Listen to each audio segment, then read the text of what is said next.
At this time, I'm going to call the meeting to order at 7:02. And Lisa, I know that we're about to go into the meeting, so at this point, what I'm going to do is I'm going to take the attendance. So I ask that when I say your name, if you would just say here, appreciate it. So let's start at the top. I have Joe Abdella. Here. John Boniuno. Here. Gregory Cava. Here. James Hirschfield. Here. Alex McNaughton. Here. Justin Ongley. Here. Jennifer Pody. Here. Lisa Rausch. I see her. Lisa? Here. Oh, there you are. Here. Michael. She gets counted 3 times. Michael Sinatra. Here. Julie Stewart. Sorry, I'm here. Thank you. Peter Tagley. Here. And Mary Weber. Here. Excellent. Well, thank you all for being here. And tonight is our board reorganization meeting. So what I'm going to do is, if you forgive me, I'm going to just read from our policy 9121 that explains how this works for our first meeting of the new school year. So this is the meeting in which we elect the officers of our boards of education. Now, as you know, board members, this is a very different way that we are going about doing this. Typically, what would happen is we would gather the nominations, and then from the nominations, people would write down on a piece of paper who they were voting for. And at that point, at the conclusion of the vote, we report out who what the vote count is, and we determine that if there is a person who is then appointed to the position. Because we are not able to do the in-person handing off ballot, what we will do is once we go through the nomination process, then we will go into breakout rooms. Sue and I will join each one of the breakout rooms one at a time. Sue will record who you're voting for. These votes will be done in privacy. However, I do need to let you know who you vote for is a matter of public record. So we will be recording that at the end of getting all of the votes. At that time, we will close down the breakout rooms. Sue will come out and report what are the results. And at that time, we will determine if we need to go back to vote for any person. So with that said, I'm going to read our policy, and so please excuse the reading part of this portion. So by policy 9121, such officers shall be elected from the board membership at the annual organization meeting, the first regular Board of Education meeting held each July, and shall remain in office until the new officers are elected until the next annual meeting, unless such officers cease to be members of the Board of Education. If there is a vacancy amongst the officers during the course of the year, the board membership shall act promptly to elect a new officer to fill the vacancy. The superintendent of schools or designee agent shall call the annual organization meeting to order and serve as the moderator for the election of the new Board of Education chair at the annual organization meeting held each July. If the superintendent of schools or his or her designee is not present, the board will elect temporary chair by the majority vote. The temporary chair will preside over the meeting until the board elects a permanent chair.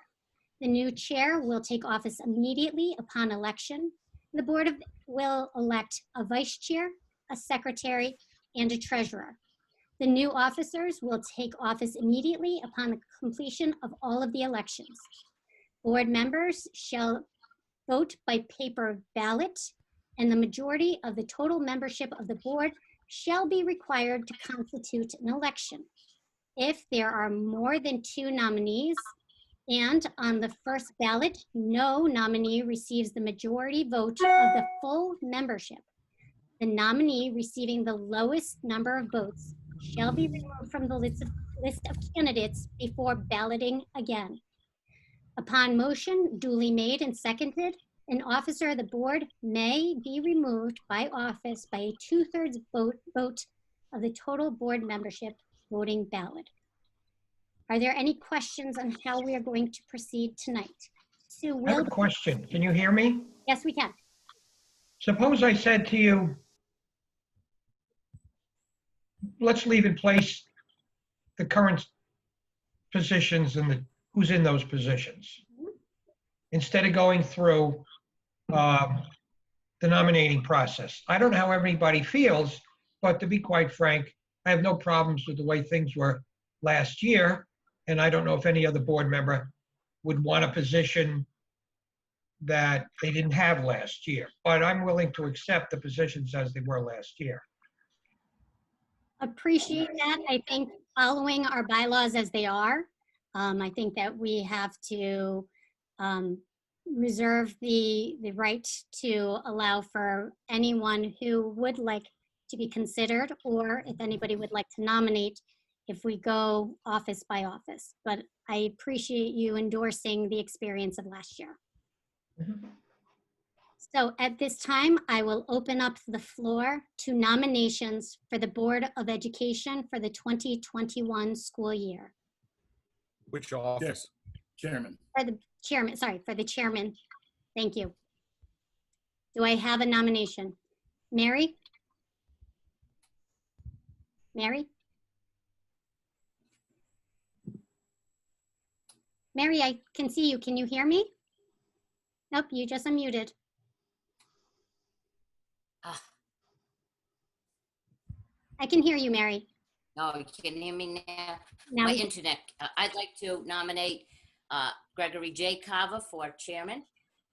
excellent. Second. I think he did a great job, and I'd like to see him do it again. Okay, the nomination for Greg Cava was moved by Mary, and I heard a second by Jen Pody. Any other conversations? Any other nominations? Nomination, sorry, I apologize. Thank you very much, Jim. Any other nominations to be considered? Move the nominations be closed. At this time, we will close the nominations.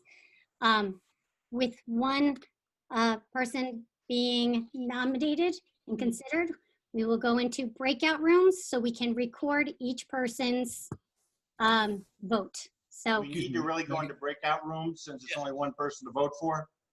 I don't think you really need to do that, Megan. It- We'll all record our votes, but they don't have to be private. Right. is there any objection to that request? Well, you know what? Maybe there is somebody who, I'm wrong. We probably should do it privately to give people an opportunity to whatever they want. It should be done properly. It should be done privately. Okay, I seem to agree with you. Quite frankly, I think let's give everybody a vote, and as much as we can, I know things are already atypical, we can at least record the vote in private. So at this time, you'll be invited into a room that has your name. One John? other procedural question. Please, sir. Is it, not that I'm going to, but is it possible to abstain? Yes. Yes, It's always possible. yes. Okay, I'm going to send you into the room, and then you will have Sue and I come and visit. Those who are guests here tonight, you're just going to be left in the public room without the board members. So if you'll excuse us for a moment as we go into breakout rooms.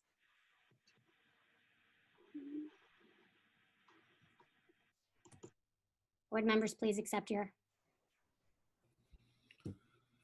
All right, Sue, I'm gonna have you go in one at a time with me, okay? Okay.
Well, Don, the haircut looks nice.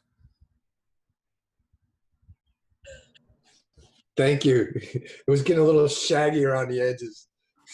I was looking at a picture of myself the other day, and I realized that my hair hasn't been this long since I was in high school. So it blew right I through. shared one. I shared one with the administrators with me in high school with 17 with a ponytail.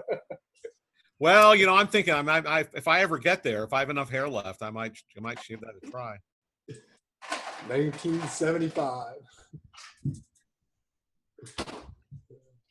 My wife says she would have never given me the time of day. All the amazing gifts we've gotten from COVID. We get to take trips down memory lane. Yes, sir. Yes, sir.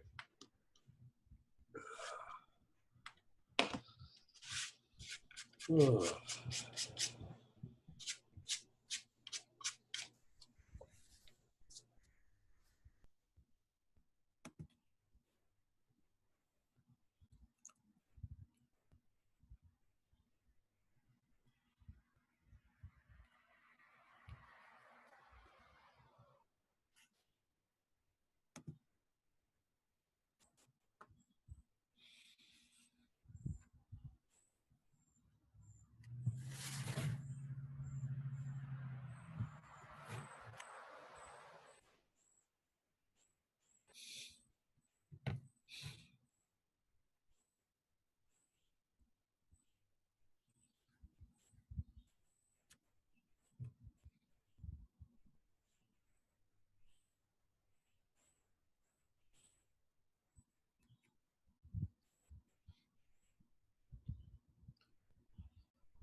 Megan.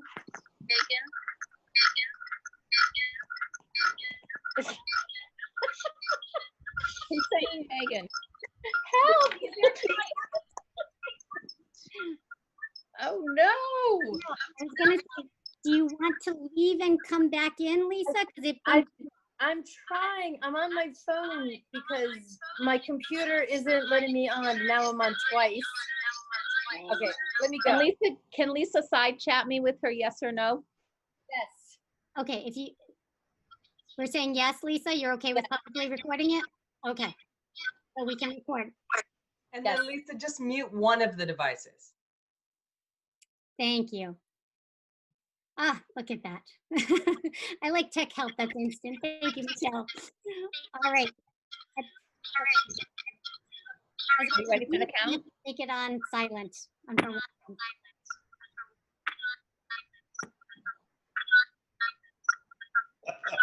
Oh goodness. I'm going to mute my friend Lisa for a moment. Okay, here we go. So Ready at for the this count? time, Sue, can you please share? Unanimous for Greg Kava, 12-0. Excellent. Thank you. So at this time, Greg, as per our bylaws, I will turn the meeting over to you and we can continue with our votes for the remainder of the Board of Education officers. Thank you, Megan. All right, at this point, I'll entertain a nomination for the office of Vice Chairman of the Board or Vice Chair of the Board. I'll I would nominate like Mike to- Sinatra. I'm sorry, I don't know who. It's who was Julie. You attempting- can't see me, but I was going to nominate Mike Sinatra. Okay, Julie has nominated Mike Sinatra. Is there a second? I will second. Alex McNaughton has seconded it. All right.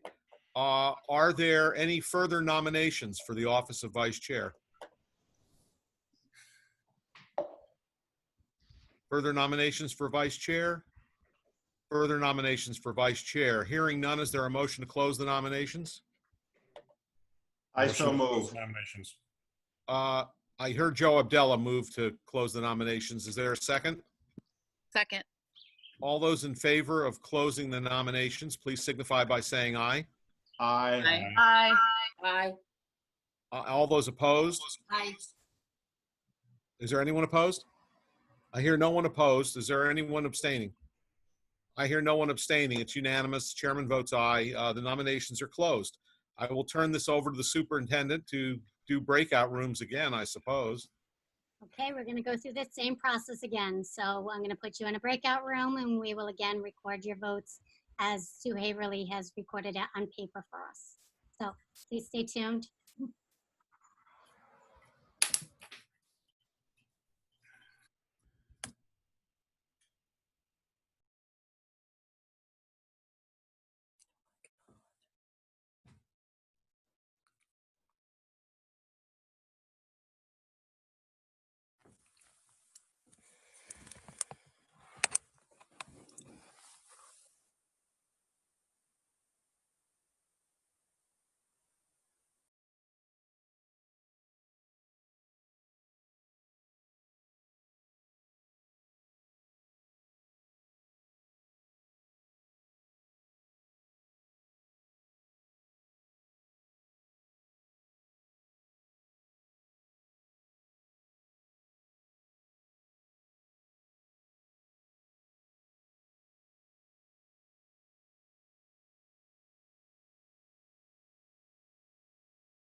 All right, we are back. Can everybody hear? When we came back in, everybody was turned to mute. So at this time, if Board of Education members, if you would like to unmute, and Greg, we've recorded the votes as they are. Sue has the information. Okay, Sue? 12 to nothing unanimous for Mike Sinatra as your vice chair. Congratulations, Mike. Okay. Congrats, Mike. Yay. All right. Do I have any nominations for the office of secretary of the board? I'm looking for. I nominate I'm Lisa. sorry, Alex? No, I nominate Lisa. All right. And is there a second? Second. Okay, I heard Mike Sinatra seconded first. Moved and seconded. Are there any further nominations for the office of secretary? Further nominations for the office of secretary? And for the third time, further nominations for the office of secretary? Hearing none, is there a motion the nominations be closed? So moved. It's moved by Mary. Is there a second? I'll second. Who was that seconded? Ken Pody. Jen. Jen, okay. Moved and seconded. All those in favor? Aye. Aye. Aye. Are there any opposed? I don't hear any opposed. Are there any abstaining? None abstaining. The motion is unanimous. Chair votes aye. All right. I guess it's time for more breakout rooms. Here we Oh, go. goody. I like my idea better.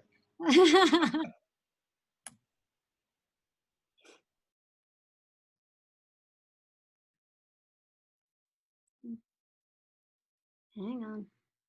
There it goes.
All right, everybody is muted again. So at this time, Greg, we have gotten.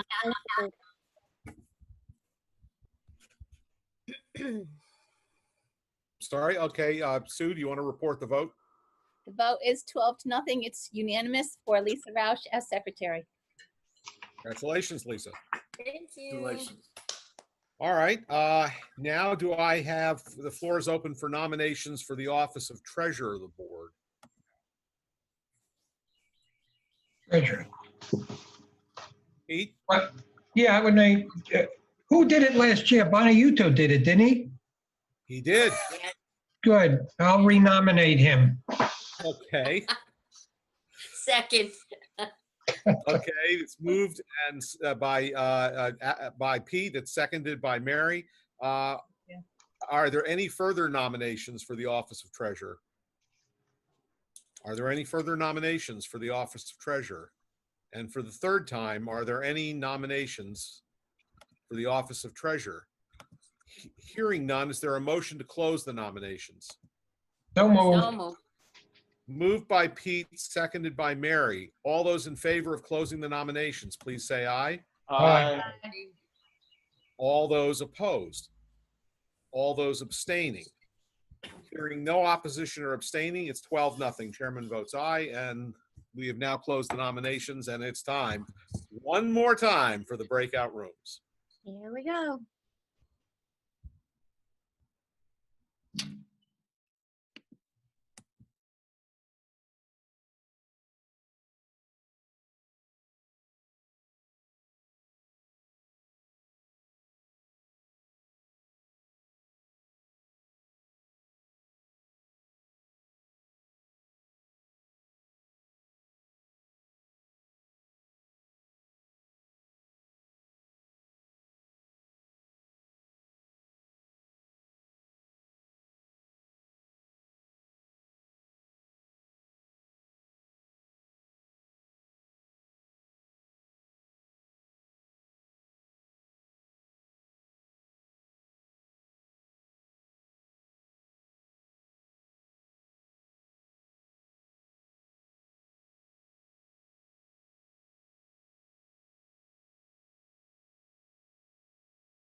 All right, everybody returning back to screen.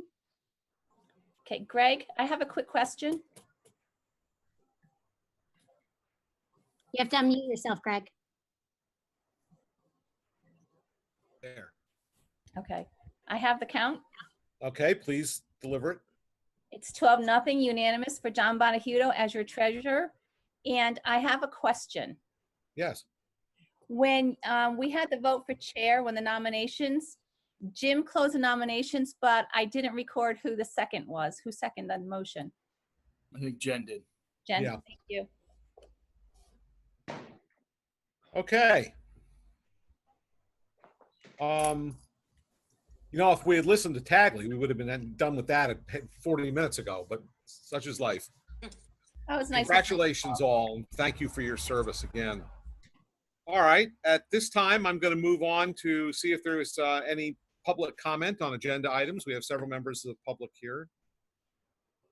If you would like to speak, please raise your hand or send me something. Michelle, Hi. ma'am. If you don't mind, I have a comment or two to make. Sure. Please. I'm Michelle Manafi. For those of you who don't know me already, my daughter Harlequin Sullivan is a rising junior at Hvac. I'm very happy. Thank you all. I've been paying pretty close attention to the communication from the region, and I sincerely appreciate all the hard work that is going into this unfolding situation.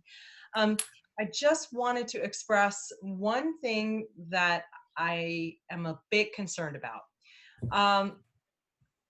I understand that as a community, as a nation, we are really excited to get our kids back to school. Frankly, I am absolutely giddy at the prospect.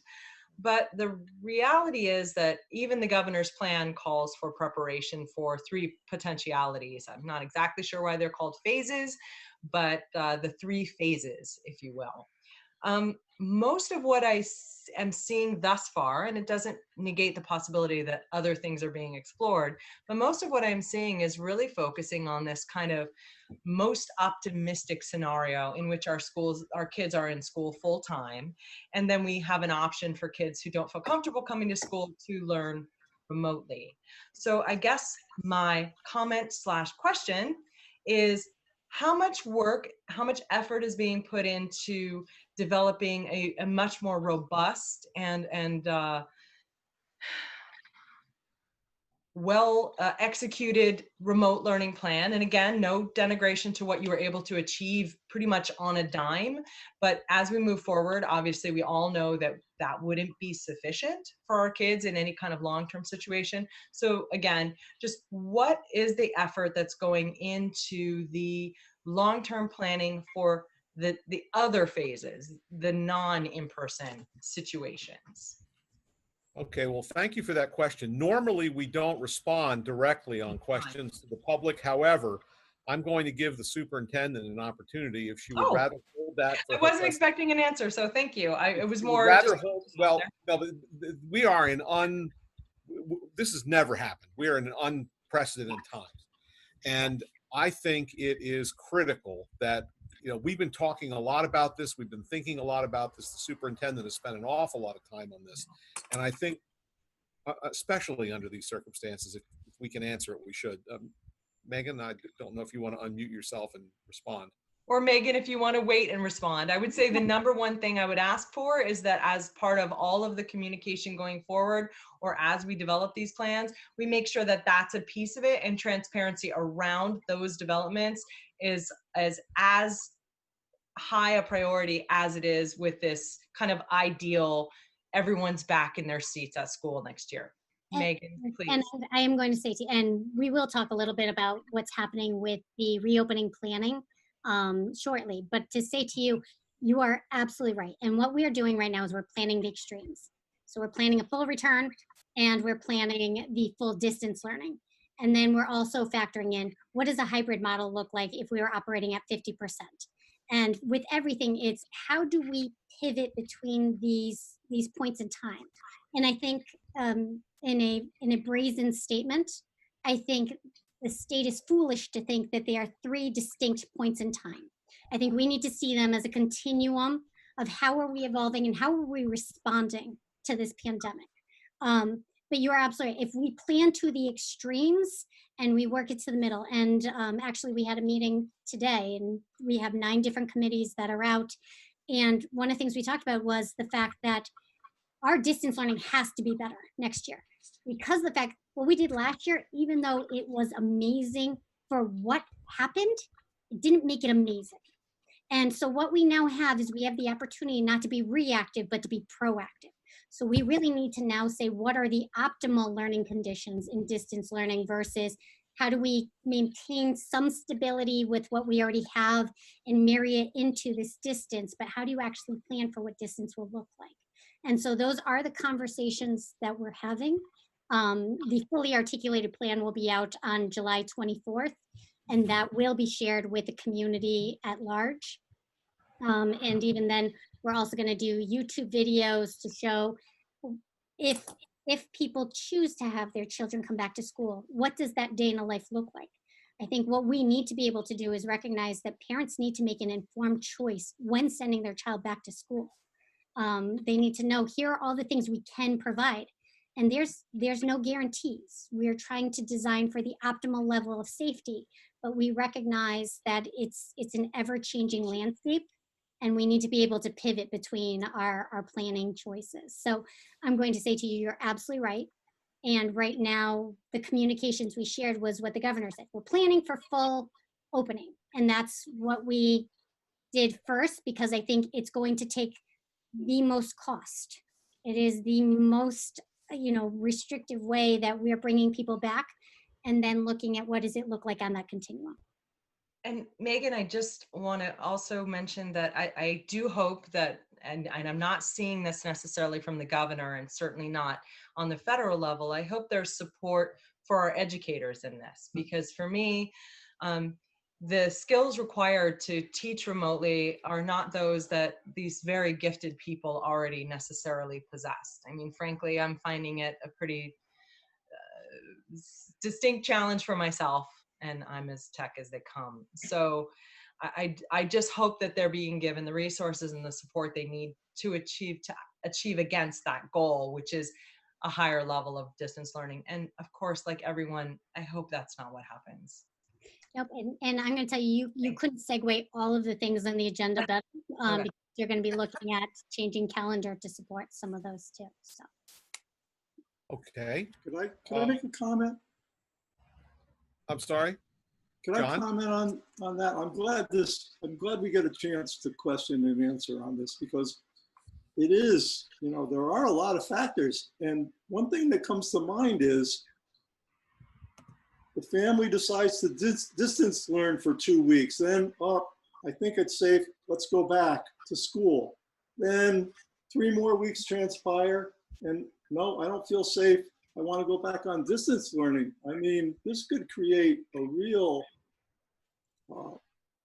pinball effect where you don't know who's in, who's out, who's on distance, who's in the classroom.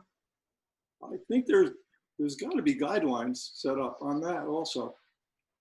And even then, and I apologize, Greg, is it okay if I just respond? I don't want to. I think you're right, John. It's incredibly difficult. And so we will be asking our families to give us advance notice. But quite frankly, when we look at our requirements as a school, if parents wanted to drop their children off the next day, the way that it's been situated, it allows for that. And I will tell you, this is going to be incredibly challenging if people are going back and forth, because it's going to create not only problems with us logistically and how do we service our students, but it's also going to serve problems for that child educationally to be bounced between the settings. And so which we have to recognize that right now we have been put in that situation. Okay. Are there any other comments from the public on items on the agenda? Yes, Ms. Sarbello. Hi, I went back and forth. Do I speak? Do I not speak? Anne Marie Sarbello. I have a son that's in the district up at Hvac. I also work in the district as well. So I've been looking at this reopening of schools with several different hats on. But the hat that to me is most important is that as a parent. And I have to say that I hope that whatever decisions are being made in our district are made on what is the best interest of the students and staff's safety first. Education is hugely important to our family, and anybody that knows our family well knows that that is a top priority, but my son's health comes before that. It's concerning to me in the conversation with education that we keep hearing open schools, open schools. I hope all of you are reaching out to our legislators, asking them to provide us with the necessary funding that's needed to make this happen, because talking about how expensive this is going to be is monumental. But I also feel like we are the only institution that's being asked to open all at once. No one else is being asked to do this. There's no business that's been asked to go full back right away. The way that lunches are handled inside of companies is no more than 10 people in a lunchroom. The number of people that can have meetings is much smaller than what we're asking to have for our class sizes. And at this point, the message that I have been told is that we will not be able to reduce class sizes because that means that we have to order more or hire more teachers, and that we need to work within the budget that we have. And so I hope that the decisions that we are making are made on what's safest for our students, and that's not made based on what's best for the economy.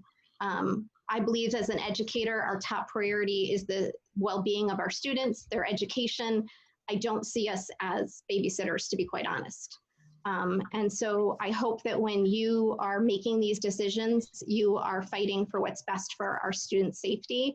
And personally, I wish that we were looking at a hybrid model, giving us a chance to have reduced class sizes to start with, and having more students in front of us to begin with.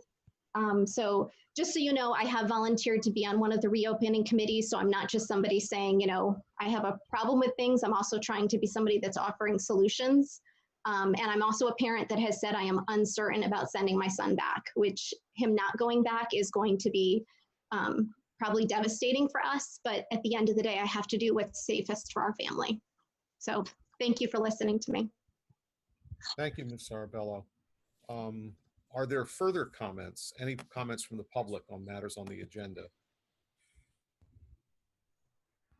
I don't hear any. So we'll pass that portion of our agenda, but I want to thank Ms.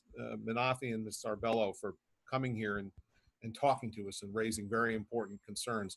And one thing I want to assure you both is that the safety and the well-being of our students, our teachers, our custodians, our cafeteria workers, our staff, our administrators, everyone on down, our paraprofessionals, is of paramount importance to this Board of Education and to your superintendent.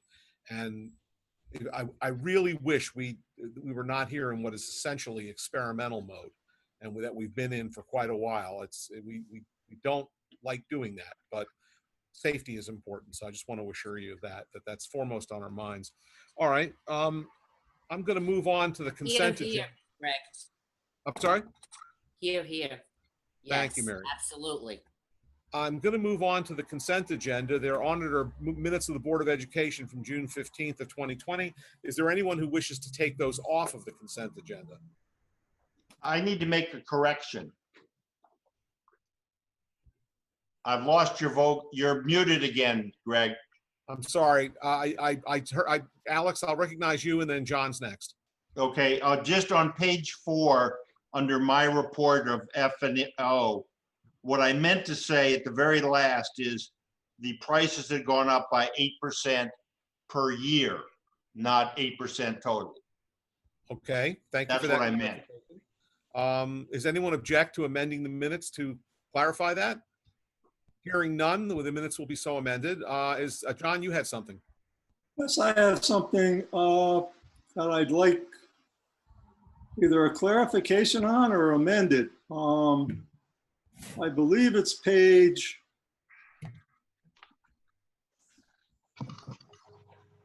7. Okay, down at the bottom. Motion to increase Megan Bennett's salary by 2% as presented to the board. In actuality, the salary increase, if you can include the annuity in the salary line, it increased by more than 2%. Now, I don't know how we're going to handle that. As far as, but I think someone, as a matter of public record, I think the salary should be. John, Yes. when I did the minutes, I took it as it was said.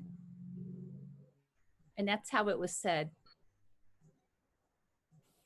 Okay. Okay. That was the motion. Yeah. Huh.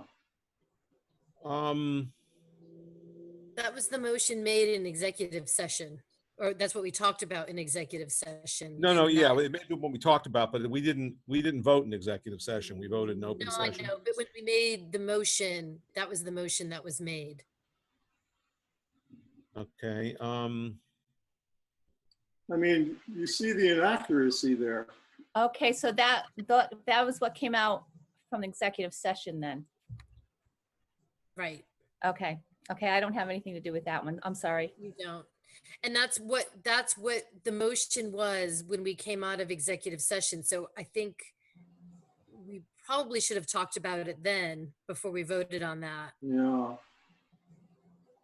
I'm not sure this is the time to be discussing it. Well, I'll tell you what, if we have to clarify that, why don't we plan to put it on tonight's agenda under action items? We'll make that action item number 6 and we'll fix whatever the minutes messed up. Does that work, John? Yes, definitely. Thank you. Greg, may I Okay. just say something about that? When you go for a job interview, you accept a salary on what your salary is, and the salary is not your benefits. Right. So your salary is your salary, and we increase the salary by 2%. Yeah, I think actually what we should maybe do on that is just simply, I think what the intent was is to do the same thing we did for each of the other employees we broke out separately, which was to basically approve the presentation that was made of what their compensation would be. So we can probably fix that if the board's of that mind in open session. But I don't want to do it now because we've got a lot on the agenda tonight. We'll get back to covering that. So at this point in time, I guess as amended, and as we'll just leave the minutes on there on the consent agenda. We may have to revisit it tonight to fix them. Can I ask, at this point, it's a sensitive topic. If it's something in which it's going to require discussion, I would ask that if the board would go into executive session to then motion afterwards. So it's making me very uncomfortable. No worries about that. We'll go into executive session if we need to discuss it. Okay. Hey, Greg, I have a question. Are you going to have a vote to amend the agenda, or are you just going to wait until you get there? When we get there, we'll move to amend the agenda to add it, because this is a regular meeting, so we can amend the agenda by 2/3 vote. Thank you. Okay. Why don't we go on to item E, updates on COVID-19 reopening committee and planning process. This is also a sensitive topic. No, I'm teasing. Hello, everyone. All right. Breakout rooms. That's right. So I'm going to share my screen with you, which has a presentation. And if you'll excuse me for a moment, and it'll probably make everybody dizzy when you see how many tabs I have open at the top. So please disregard how I need to organize myself right now. But what I do want to share with you is that, let me open this with Google Slides, so that way it's the only thing on our screen.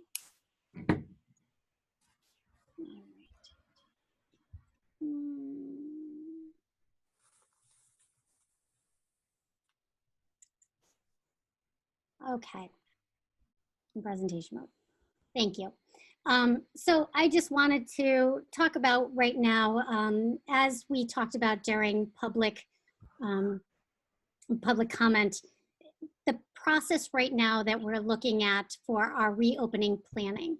And so I wanted to let you know some of the considerations that are currently in play as we are working with committees.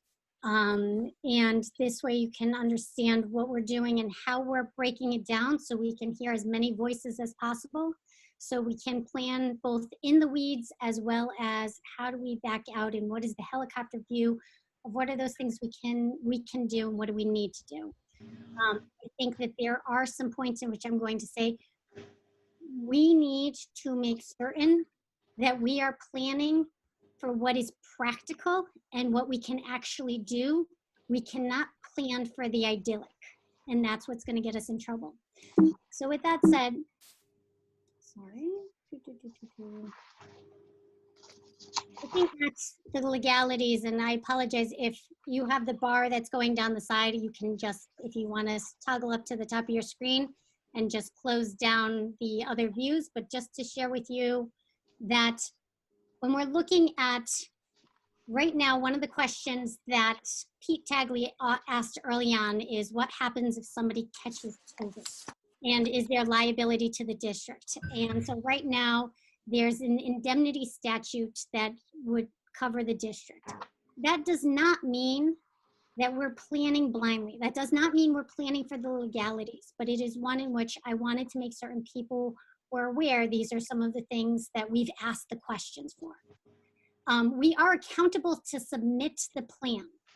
That said, our plan is something that we have to be able to achieve.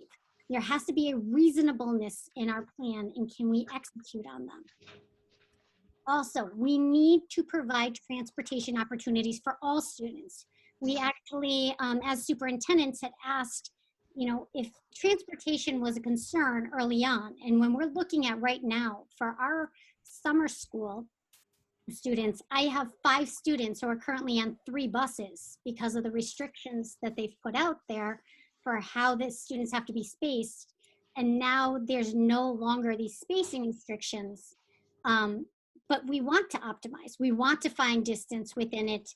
And so we were asking, what if we have parents who say, I don't want transportation? Can we have them opt out? And the answer to that was nope. You are required to have transportation opportunities for all students. The other factor that we had asked is about teacher certification. Let's say we have a teacher who can teach remotely, or if we have a mismatch between the students who are staying home and the students who are, and the staff who are staying home, are we able to teach a student with somebody who's out of their content certification? And the answer is no. Students must have a certified teacher in their content areas. So that gives us some of the legal adherences that we need to be looking for. And then we move to what were some of the state guidelines. The state said to all districts, plan for a full reopening. That said, plan for is what we're doing. We don't know, we know things can change on a dime. And this is where, when answering and having this conversation of what is our ability to pivot? So even though we plan for full, how do we come back on if there's a partial opening? So each school has to design and establish a 3-phase plan. And this is, again, full opening, hybrid opening, and full distance learning. These plans are due by July 24th, and we have to adhere to the CDC guidance, which means wearing masks throughout the day, frequent hand washing, cleaning practices, and social distancing. The first question that I always get when it comes to mask wearing is, what if my child has a medical reason they can't have a mask? We work with the family at that point, and we have to look at what are the accommodations that are necessary. But right now we are designing for full day mask wearing. So right now, when, as I mentioned, phase 1 is a full return. Phase 2 is a hybrid or partial return. And what this means is that 50% of the students would be on campus. We are actually working with the other districts in our geographic region, because we do recognize that when we do a hybrid partial return, There may be staff members whose children are in the other schools, and therefore childcare issues start to become compounded if we have mismatches across the region. Currently, we're looking at a cohort A and a cohort B and trying to figure out what would that look like with the 50% return, and that is part of our planning process. But just so you know, we are not planning in a bubble for that. And then the phase 3 is the full distance learning. And one of the things, and when I say return to the spring 2020 model, meaning we are not in the school, that said, we better have enhancements. We better have more teaching time. It needs to have more integrity towards the academics than we provided in the past. What we were able to do in the spring is we were able to teach. We know that teaching happened. However, to close the loop, we are not sure how much learning occurred. And so this is where we need to take a look at how do we now enhance that so we know that we are responding to the needs of our students versus doing some of the generalized teaching that happened in the past because it was reactive. So the question becomes, what are some of the priorities of the district? And I think, and I apologize, Anne Marie, I'm going to call you out because I think you said it so eloquently. Health and safety has to be our first priority. That has to be the top of the list in everything that we're doing. Choices between our schools and our parents, that's what we're looking at as we design things. The second consideration is educational access. Do we have technology for all of our students? Do our students have Wi-Fi? Do we have access when they're in school? Is it equal for the children in the front of the room as it is for the back of the room? How is the teacher able to protect their voice during this time? The next thing we look at is what are the educational practices that are happening during this time? We recognize everything has gone from being communal to shared experiences where we've got students learning from one another to now in-person learning will be very individual. We recognize students are no longer going to be able to share. They're going to have their own learning environment, their own learning area, and it's not going to be able to share equipment with their peers because of safety. We also have to look at financial impact. And as you notice, it's further down on the list, but we do have to recognize there's X amount of dollars. So how do we maximize all of these things that are out there because this is requiring more? There's more demands on our finances, and what is that going to look like for next year? And then, of course, we're looking at comfort. We need to recognize, like, it's not a comfortable learning environment.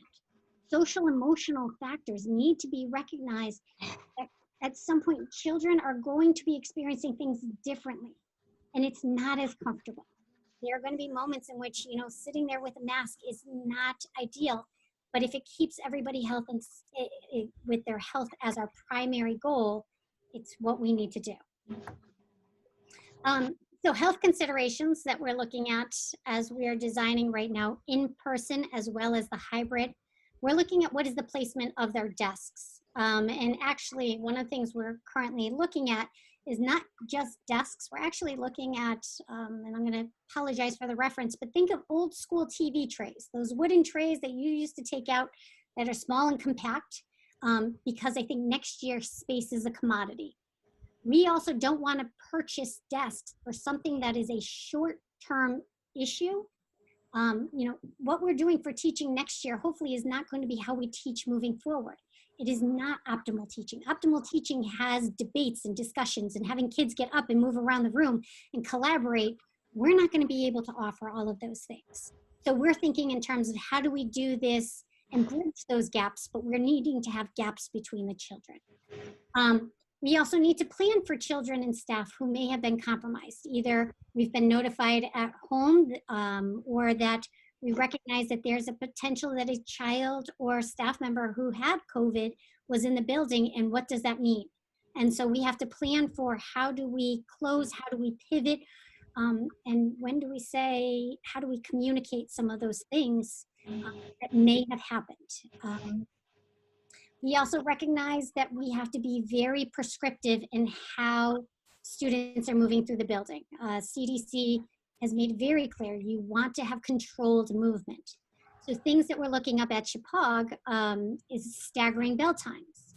But even throughout the district, what are the arrival times look like? We don't want kids who, if we're going to be taking their temperatures before they come into the building, standing outside in the hot sun, because then we're going to have false positives.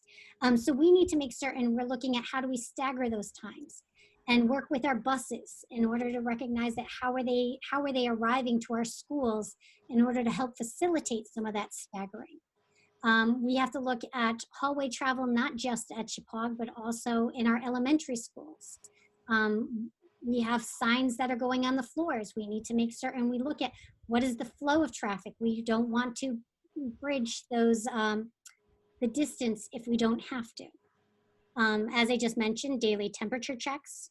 We're looking at bus ridership. Just because the governor says you can have more people on the bus doesn't mean we necessarily want to fill our buses. So what does that look like? We're taking into account lunches, not just what is being brought from home, but also recognizing how are we going to serve? Do we want to have hot meals? Is it going to be cold meals? We also have to know that at a moment's notice, we can go to distance learning. So we have to order differently, even just planning for the food that's going to be accessed by us during the school year. And of course, ventilation.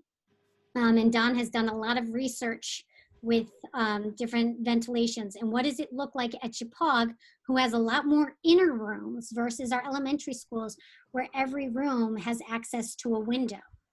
So we're certainly looking at some of those things when we're designing.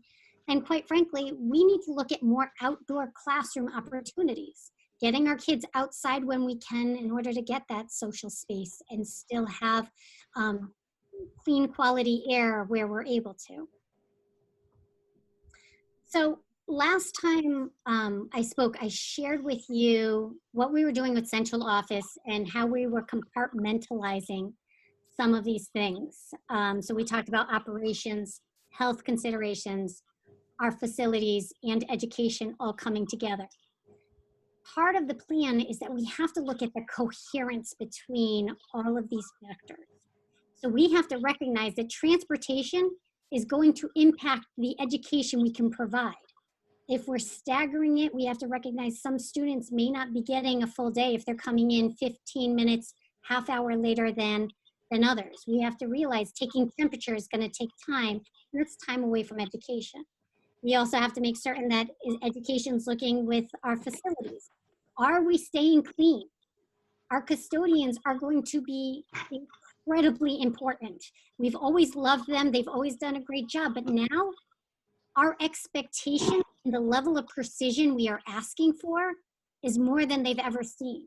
We're asking that bathrooms are cleaned multiple times a day. We're asking that touch points are regularly wiped down. And we're asking that it is recorded so we can monitor these things. And all of these things fall into the health and what happens if there's tracing and how does that work? And what are we doing for our PPE? So our planning process right now is that we do have multiple committees with staff and parent members. There are, as you can see here, are the committees that we have. We've got a curriculum committee that is headed by Teresa DeBrito. The facilities committee, which is with Don, Larry. The operations committee, I'm chairing. The finance committee is being headed by Nicole Grant. Each one of our 5 schools has their own committee because I don't want to, for 2 seconds, pretend that we can generalize and plan for something and make it good and make it great for Washington and for Chippewa. They have different needs. They have to plan differently, and we need a level of getting into the weeds that we want to make certain that they are planning for, that it's, as it comes back up to the other committees, we're now evaluating against the health and safety and evaluating against our facilities.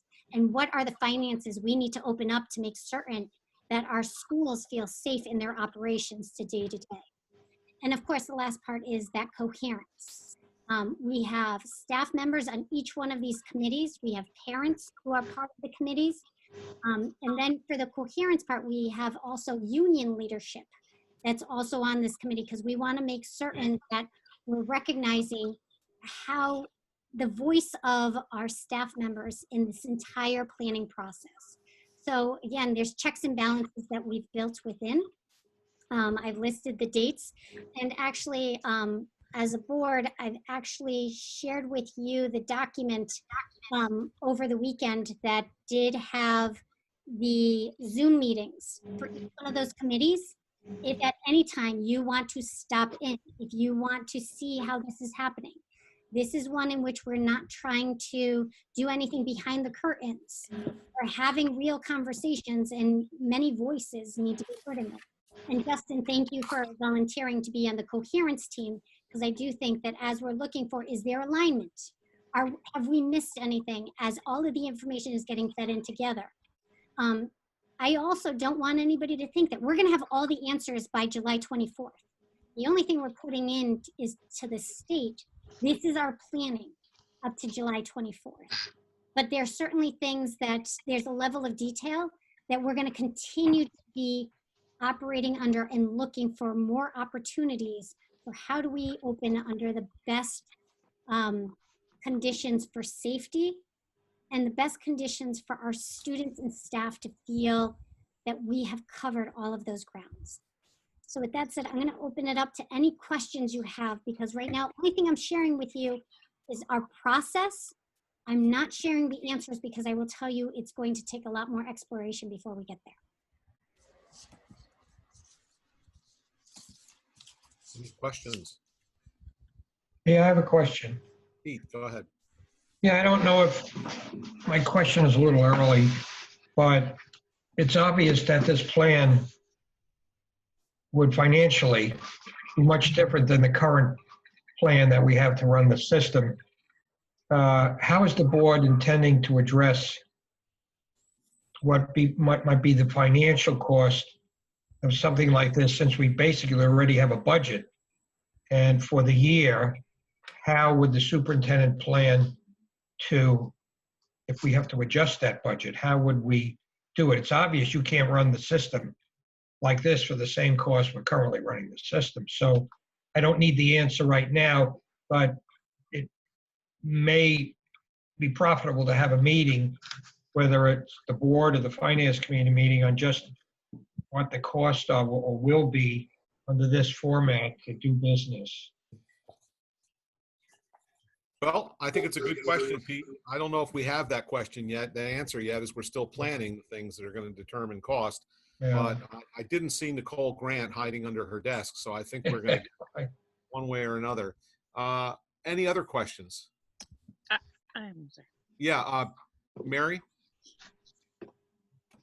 Yes, Megan, I guess we've probably explored this, but it was one of the things that seemed to make the most sense to me was that some of the schools were talking about the students going in person one day, and the next day they would go to distance learning, and then it would go from there, so that we'd only have 50% of the children in the school at one time and 50% would be at home, but they would still be following the same the same curriculum. Mm-hmm. And I thought that sounded pretty good to me, and I didn't know if no, and that's our phase 2 planning.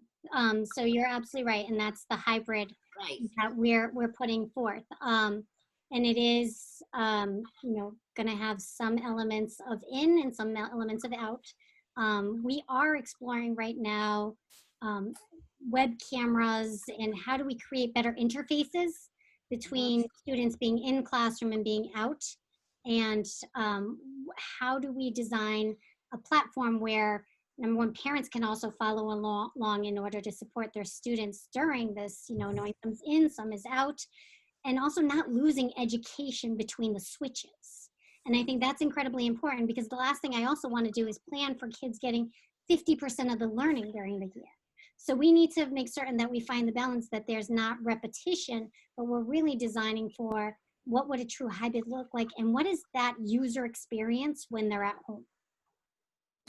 Okay, Jen?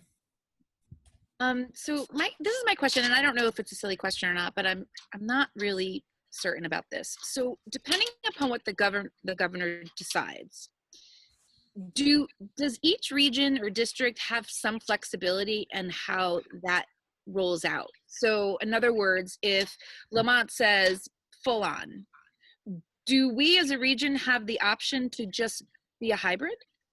Or do we have to follow that same guidelines? I mean, I understand the 3 phases, but if we were to work alongside the 3 phases, can we just focus on one and maybe then weave in and out others?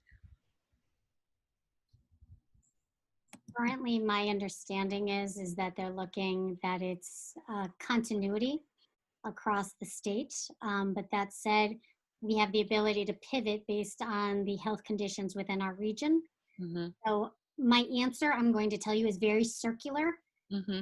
I don't know for certain that I can answer it because at some point we make our decisions for the region, but right now the decision for the state.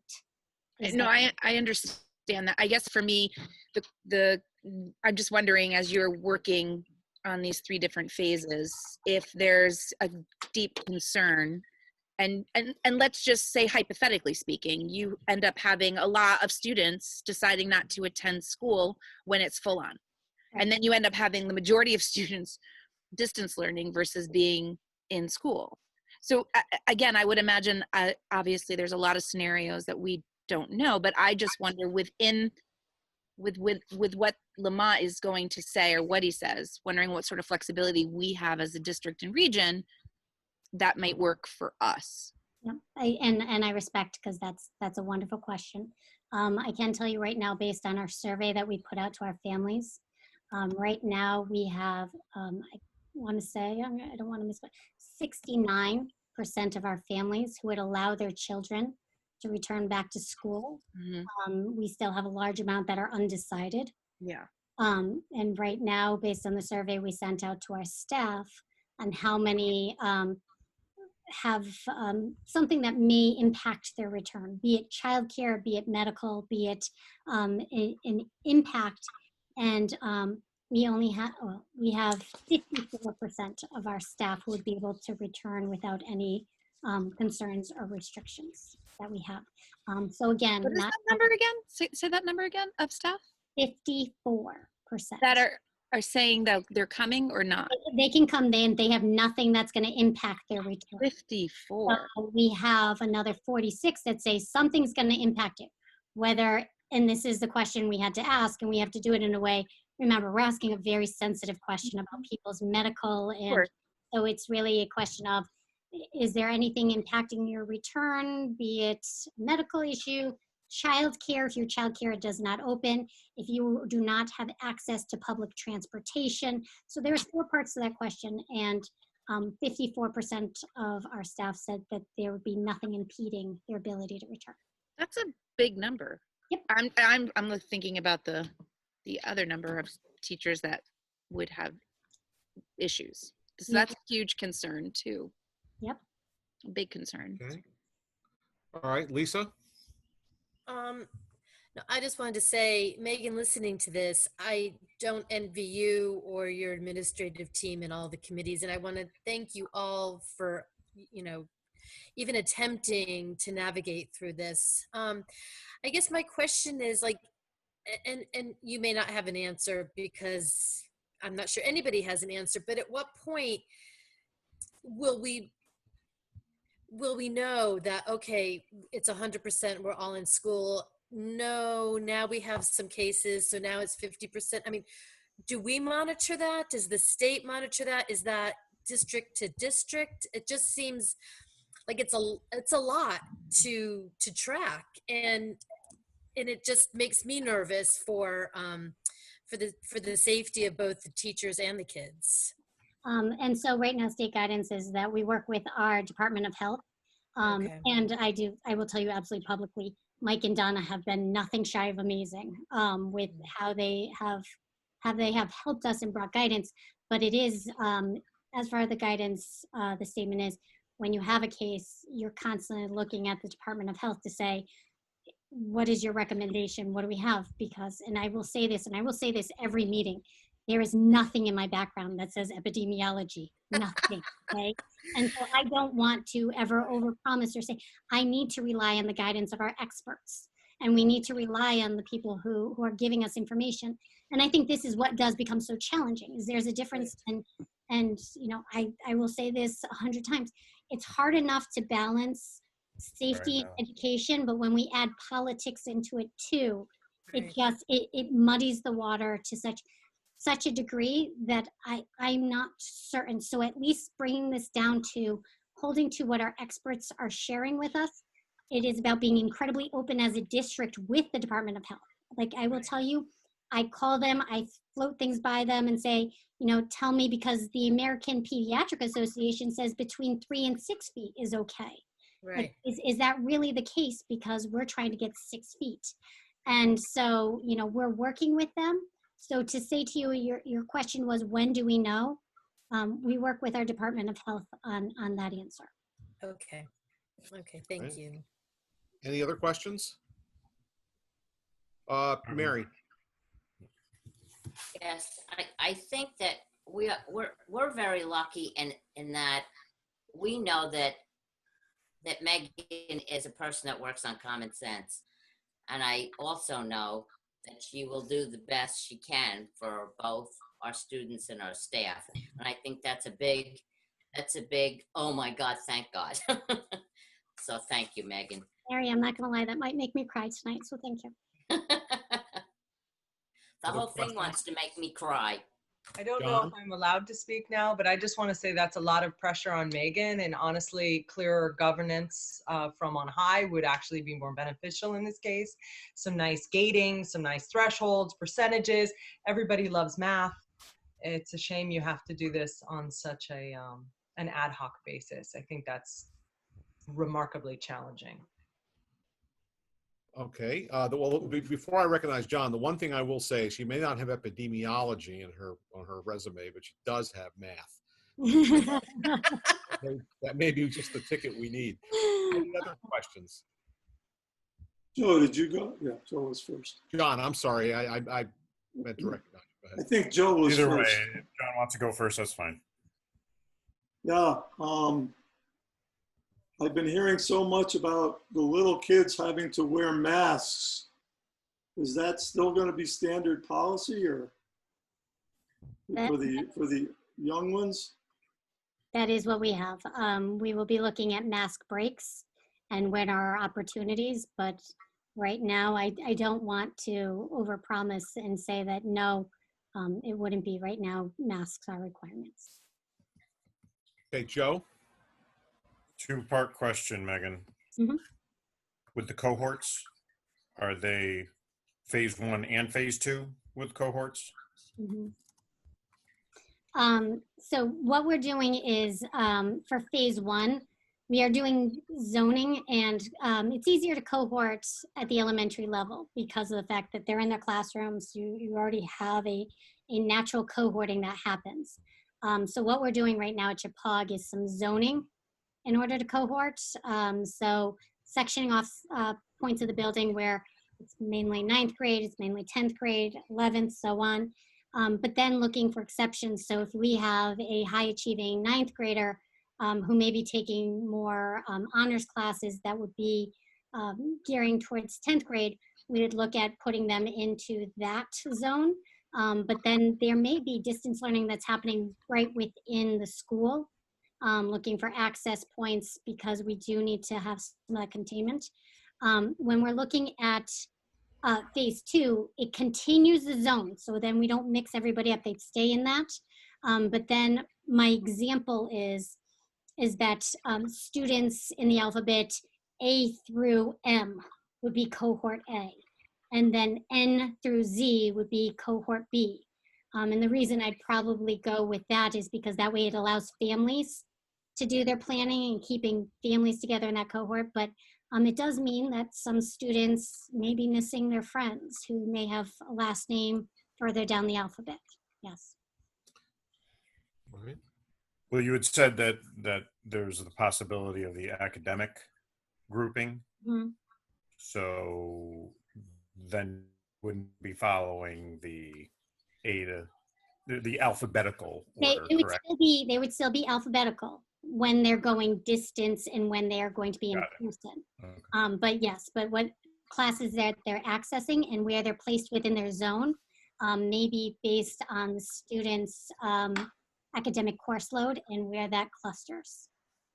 And All right, Pete, is that based upon this past season or this past school year, or just overall in the students' histories?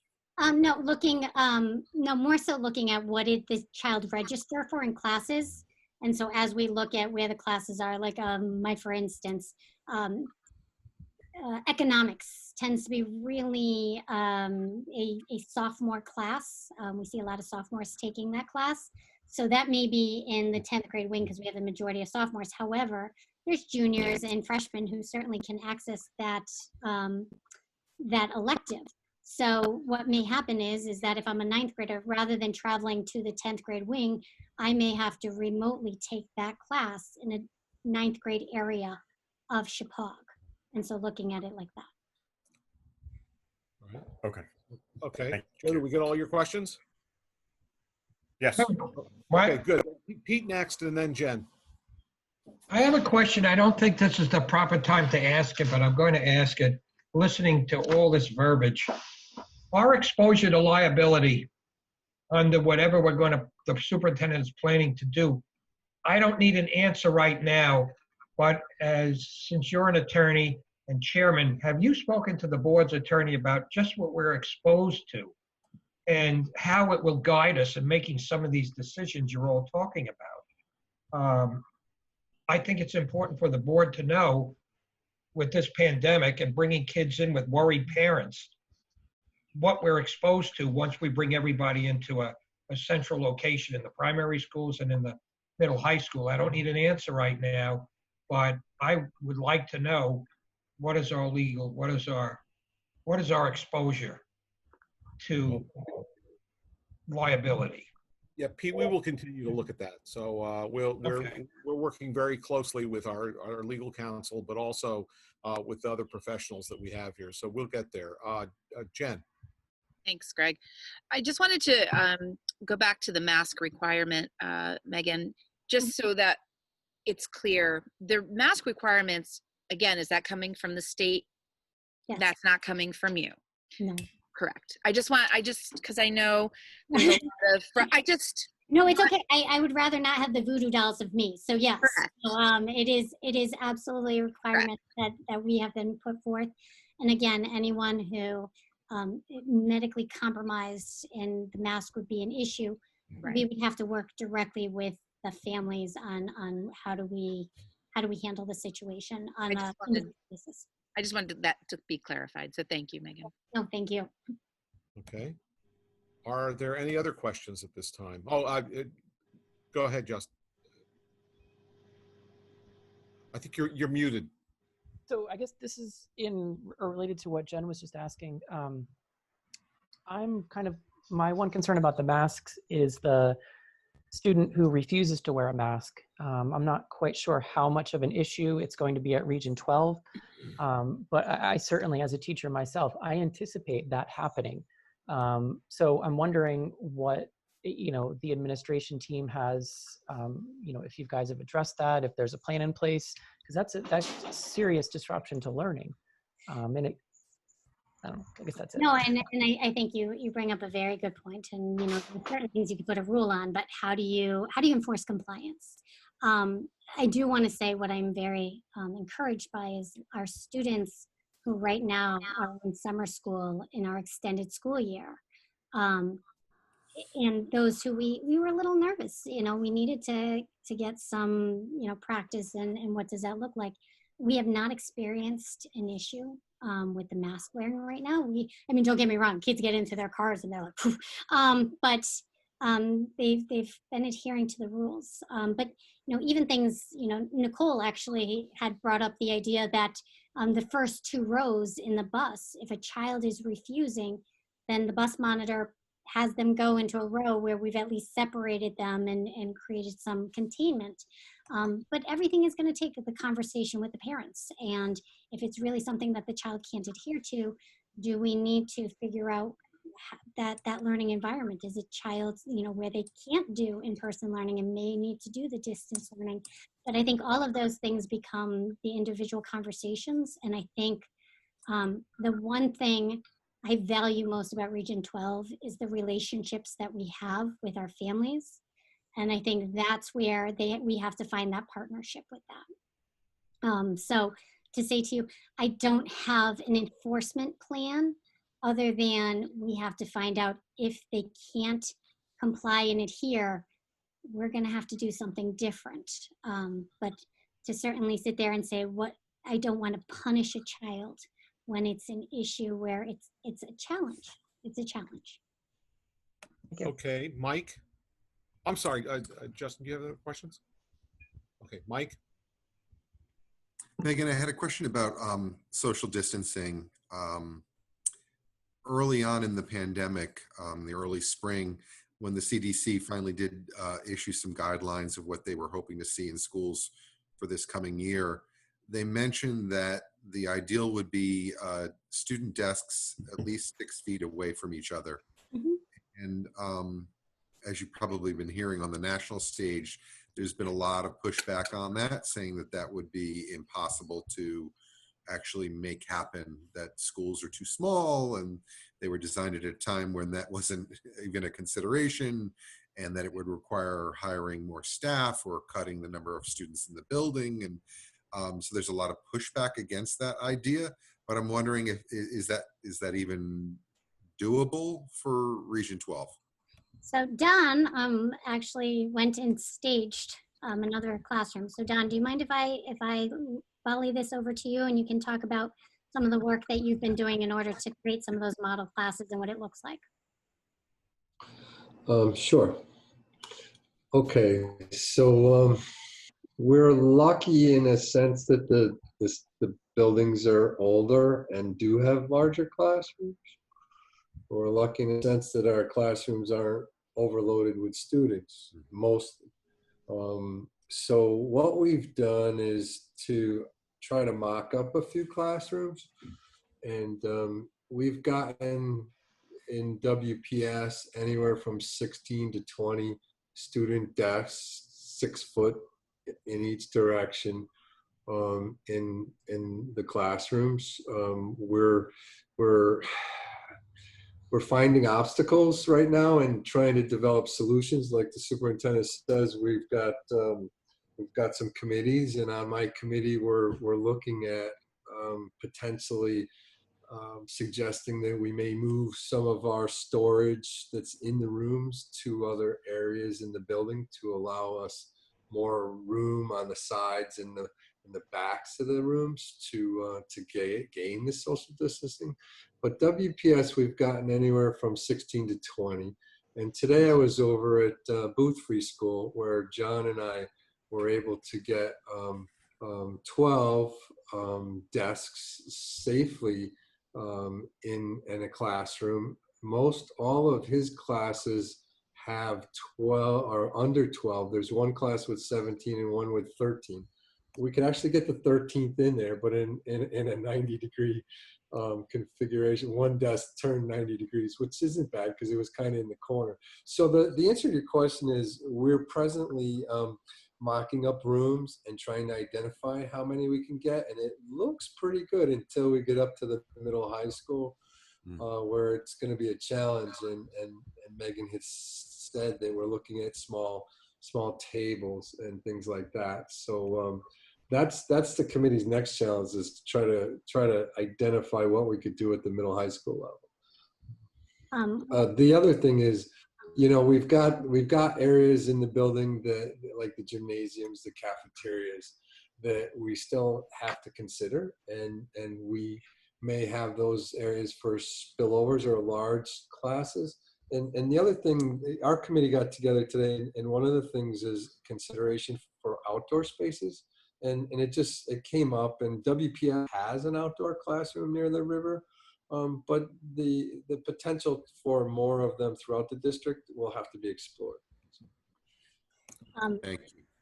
And just to say, one of the things that we did do when teachers came back in, as they prepared their classes for the summer, we did have them remove all large furniture. So I will tell you, and in a very sad way, some of those really comfortable couches and things that invited, children to sit comfortably and to enjoy a book on something that looked like a sofa, have been removed. We're also looking at removing all tables.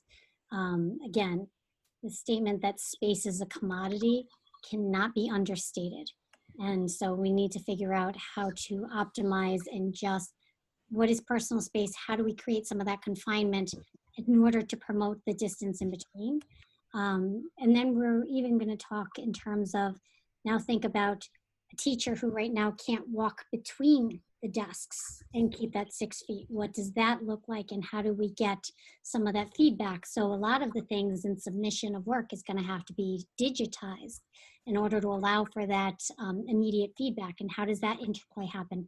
And that's really coming down to, as we're talking social distancing, well, then Teresa's working on what does that look like with curriculum and assessing, because we can't operate under the same ways where we used to have kids where, when we were doing a guided reading group, there was proximity. A teacher could point to the word, and we're losing some of that. So that's important to know as we're looking at changing educational structures right now. Okay, John? Oh, I'm muted. Doesn't sound like distance staying at lunch is going to work out too well. Lunch is a problem. We're looking at whether or not some may be eating in classrooms. We're actually looking to create a little bit of an outdoor eating area up at Hvac in order to, get some tents up there and create some outdoor space and see how we can capture some more square footage that doesn't exist right now. But no, I don't want anyone to think that this is something that's already readily available in Region 12. We need to reallocate space. We need to do things differently.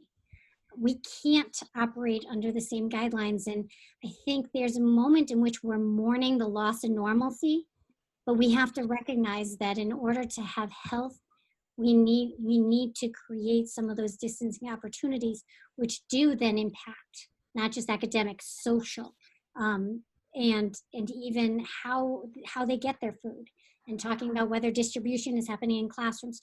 So those are all the conversations we're having right now in the committees. So I can't offer an easy answer for those things. There are going to be situations where it's impossible to maintain the 6 feet buffer. Just going from class to class, moving students throughout the hallways. It's going to be, have to be. And that's where we're looking at traffic flow, just like when you go to the grocery store, there's one direction down one aisle. That's where our zoning is going to be really important, and talking about staggering bell schedules. So you're absolutely right, John. It's different and it's a challenge. Ron? Yeah, listen, I mean, we're not going to get out of here till midnight, but I trust the superintendent is astute enough and has planned and is capable of adjusting as needs be. And I have faith that she and her staff and everybody involved has planned, and we'll make adjustments as we go along. I mean, we could discuss this forever, but I just have faith. I mean, we have to have faith in the people we hire. They know what to do, and you can't keep massaging the issue. So I really like to move on. All right. Well, if there's nothing else, maybe we will move on. Okay. I'm going to try to keep my comments on the board chair's report as short as possible because we do want to get out of here tonight. There's more on the agenda. I want to first of all, I want to thank all of you for your support of our officers and of our superintendent and of our people. We are in unprecedented times. We are going to have to really work in ways we never have.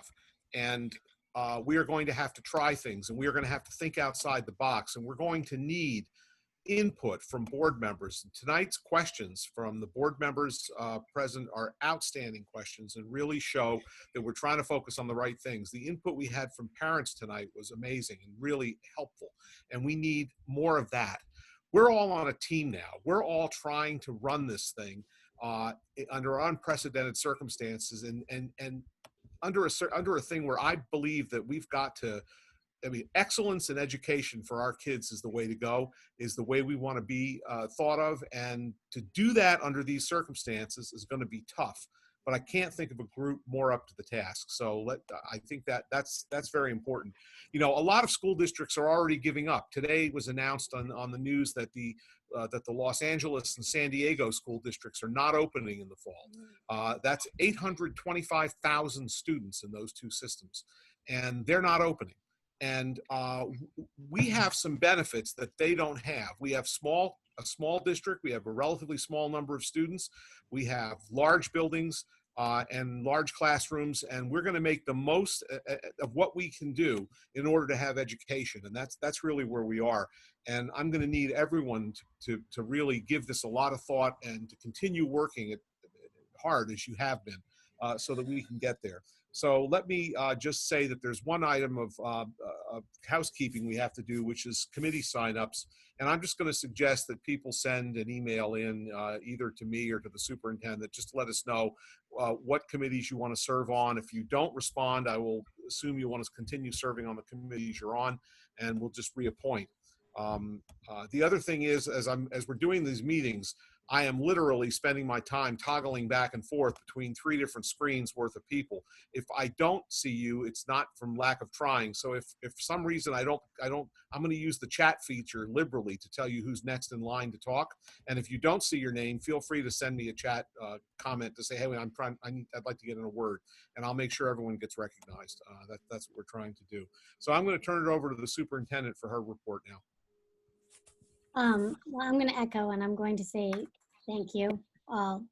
The spring was like nothing else we've ever seen. I don't ever want to also under-celebrate the work that our families had to do in order to make certain that distance learning was as successful as it was. And, you know, I've heard board horror stories, and I've learned that my grass is really green, and there's no better place to have a pandemic than here in our 3 towns. That said, I'd still prefer not to have the pandemic. But one of the things that I didn't have a chance to do at our last board meeting, because I talked about what the graduation ceremony was going to be, I think we need to smile a little, because the graduation went off remarkably. Our last day, we had ceremonies and graduations that were beyond our expectations. We had the car parades with families who were playing music, horns blaring, and signs that were there that just lifted up the spirits of all of the staff members. And it was just a complete amazing exchange of love between the staff and the families. Our senior graduation connected the 3 towns with the car parade through each town. And I think, to the credit of the Hvac administration, they started in Sherman. And so talk about bringing to make certain that everyone was included. And it felt like a true bonding of the region. Our fire departments, local troopers brought blaring lights and sirens, and it was just to see how many people in town were celebrating our seniors and just making certain that they felt their accomplishments were celebrated. I have to thank our selectmen who supported the event. Their statement was just, what do you need? And all of those things were just greatly appreciated, even down to the lawn signs. You know, Barbara, Curtis, and Jim putting lawn signs in front of the town halls to recognize our students. And, you know, Big Wave Events did a great job professionally displaying the pre-recorded graduation. I want to thank our keynote speaker, Andrew St. Jean, as well as the other staff members. Each department spoke on behalf of the accomplishments of the students. Additionally, you know, a big thank you to Ben Allen. I will tell you right now, the production value was outstanding, and putting together rock videos and just everything coming together was just beautifully done. We had the kids turn their tassels. They got out of the cars one row at a time, so we were able to keep in line with the requirements that were the governor's limitations. But I will tell you, we celebrated to the limits, including confetti cannons exploding before exiting cars. We did have approximately 30 graduates who returned to physically walk across the stage. Just so you know, we had a life-size head of Kim Gallo. So if the kids wanted to have a picture with the principal without socially distancing, it was right there. The highlight of the ceremony was when another child came with his head and they were able to exchange it. But I will tell you, all of those moments would not have been possible without the help of our troopers and our Bridgewater volunteer fire department. I cannot thank Bridgewater enough. It was truly a memorable moment for our graduates, and I will tell everybody, if you see our volunteers, thank them. They were nothing shy of extraordinary. So nothing but just high praise for them, and thank you for making it amazing, down to blaring the sirens once all the kids graduated. It was just outstanding. So to move forward, I do want to talk about our personnel. We have some appointments that we'd like to make. We have Katie Litcher, who will be taking on our world language. She is going to be at Chippewa teaching French. We have Sharon Madgner. She is the new administrative assistant to the principal at Chippewa Valley. So we know she's got big shoes to fill. She's going to do an amazing job. So Sharon will be a new face to our community. And a welcome to Caroline Sinicola. She is our new special education teacher at Chippewa, and she will be taking the place of Sue Nicholas. So we have some people who are ready to take on the challenge of the excellence that was left in the person exiting the position. We do have a leave of absence. Amanda Koschel, who's a special education teacher at Chippewa, will be out November 1st through July 29th. And we have Sarah Foreman, who is going to be transferring from working with our fourth graders at Washington Primary School. She will now be working in our REACH program. So we are excited. She brings a lot of early childhood experience, and I think that right now you're going to hear in our next update, there were a lot of changes amongst our para educators as people are finding where their happiness and want to really explore different options within the district. But I think what we're starting to see is a lot of excited energy for the schools and hopefully opening and supporting our kids. That concludes my report.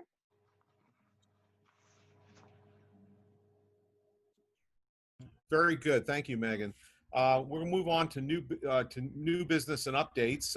Why don't you give us the enrollment update? Oh, you don't want to go through the committees? Okay. Sure. I would, except they're not on my agenda. What happened here?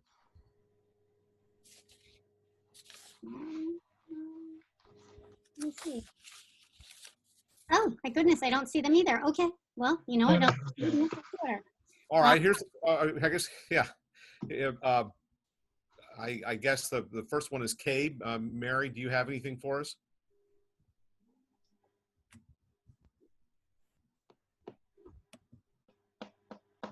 No, there she is. No, actually, I do not. Greg, have you been doing anything with CABE? Yeah, I have been on a lot of meetings of the board chairs. We spent a lot of time talking about what to do about kids that don't want to wear masks, and how we deal with those things and what kind of breakout rooms and other options there are available to us to deal with that, because that's critical. It's critical to protect our staff. It's critical to respect the other students and the other people in the schools. So we spent a good bit of time talking about that. I think we've also talked about the reopening issues and the challenges of reopening and the buses, the challenges of bringing kids to school. And I can only tell you one thing: other districts have got much more difficult problems ahead of them because of the sheer sizes of them. And the inner city districts are really facing a really tough battle. So I think that we're going to do the best we can here, and I think that we're going to do credit to our kids and to our staff. So that's all I have to say about CAVE. There's a lot of discussion going on, and I'm on with them every week. Okay, I'm going to forget a committee here before the operations and finance. Greg, do we need to add a motion to do the committees? I don't know, because it's not on the agenda right now.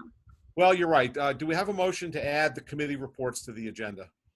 I so move. Is there a second? All in favor?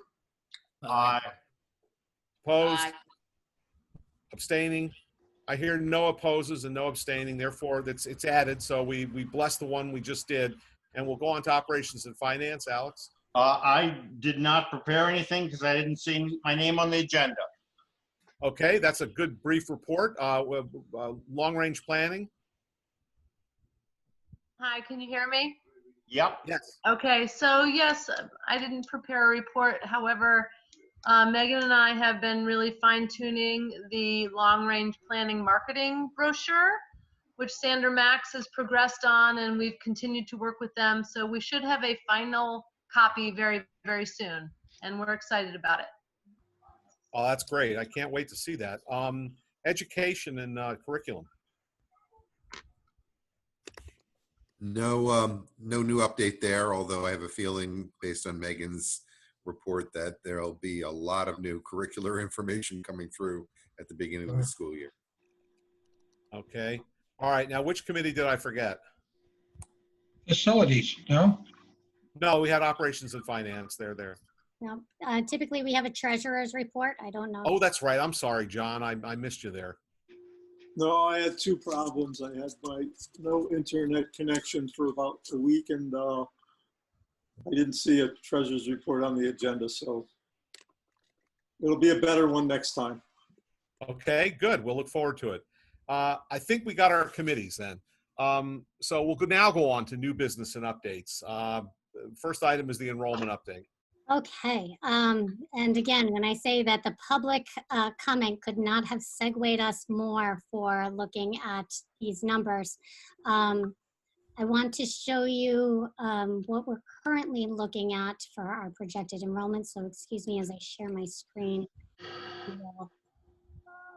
Sorry about this. There we go.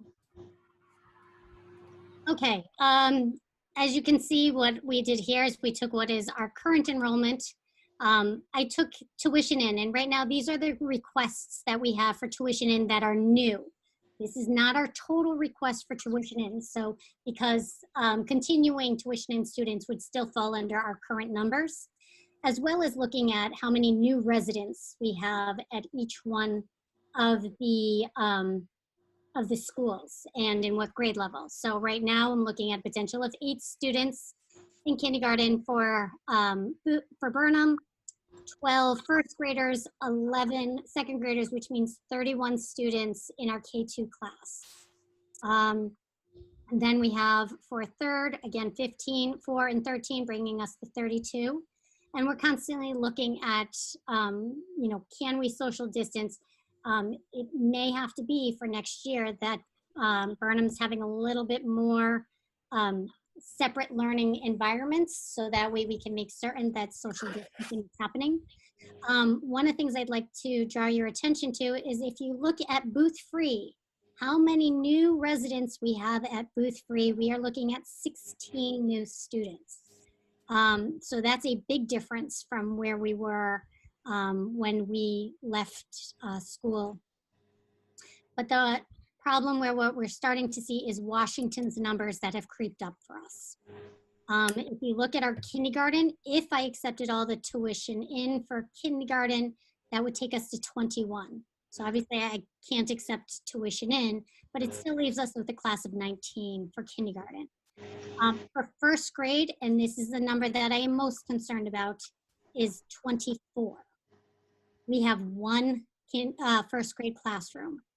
And therefore, what I am recommending and what we will be doing is we are going to reallocate a position in order to have 2 first grade teachers at Washington Primary School in order to open up 2 classrooms.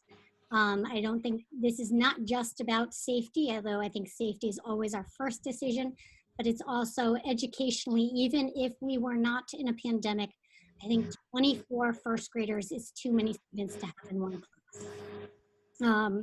So as you can see, the other numbers that we have a third grade class with 21. That's another number that I'm watching for. And then as you go down to Chippewa, you will see pretty even distribution. We have a high interest of tuition in at our sixth grade level. And also taking a look at new residents, we're seeing, actually our number is wrong, that should be 4 for our total down here. So that's what we have in total, and I wanted to show everybody what we were looking at, as at this time, I do believe that in our best interest, having Washington Primary have 2 first grade classrooms is a best decision. Well, it's a nice problem to have. Unfortunately, the timing couldn't be worse, but that's probably part of the reason why this is happening. So what are you going to do? You can't win. All right, let's go on to Greg, I just want to ask a quick question. Yes. I'm sorry. How many new students in Burnham? Because I couldn't see that. How many in totality for our Burnham? Just the new students. I know that we have 16 new students at Booth, 14 new students at Washington Primary School. I have 9 new tuition in requests. Okay. And I have 5 new residents. Thank you. Mm-hmm. Okay. Mike. Megan, just to follow up on that question, at this point, are there schools and grades that are closed as far as tuition in is concerned? Yes. As far as I'm not accepting any kindergarteners. We don't have the room and spacing wise. 9th grade, our numbers are at 90. And when you look at the number of courses that I have, course sections I have, I typically have 5 or 6. And so we're starting to hedge up in numbers there. So we're not looking to increase more 9th graders. And obviously when we're looking at Washington Primary, I cannot accept 3rd graders there. So we do have a wait list for some of our tuition, and then there's some, what we've said is, I can't offer you 3rd grade at Washington Primary. However, I do have space 3rd grade at Booth Free School, but all of those are only offered if we can maintain social distancing and still provide for small class sizes. So those things are heavily weighing. So in as much as we're starting to see a very large demand, we have to temper our desire to grow big too fast. Well, and I know some of you had mentioned in the springtime that some of the new students are not tuition in, but they're new students to the district that have moved into the district, and then we have to provide for them. Correct, and they take priority. So we've done a slow phasing in of tuition and acceptances. So we did our first round, and now I'm going through the second round, but tuition in is closing on July 22nd for anybody who wants to apply. And we wanted to do that because we wanted to start getting firmer numbers on what do we have for people who are now planting roots in our district. So again, we want to be incredibly welcoming of our new citizens to our 3 towns, but also recognizing it does restrict our opportunity to have tuition in students join us. So if you're looking at the total breakdown on that one, Megan, what's the number of new students versus accepted tuition in students? You can discount wait list because we frankly don't know what's going to happen there. If it's okay with you, the way that I would, rather than giving you vague estimates, if it's okay with the board, what I would like to do is I can send you a breakdown of how many new tuition in families that we have accepted. And again, I appreciate our tuition in families' requests, recognizing and having patience because of the fact that we need to make certain we're not working with just soft numbers, that we know what we can accept so we don't compromise our district. But I can certainly get you the numbers that we have today that we have accepted. Thank you. All right, Jen, and then Lisa.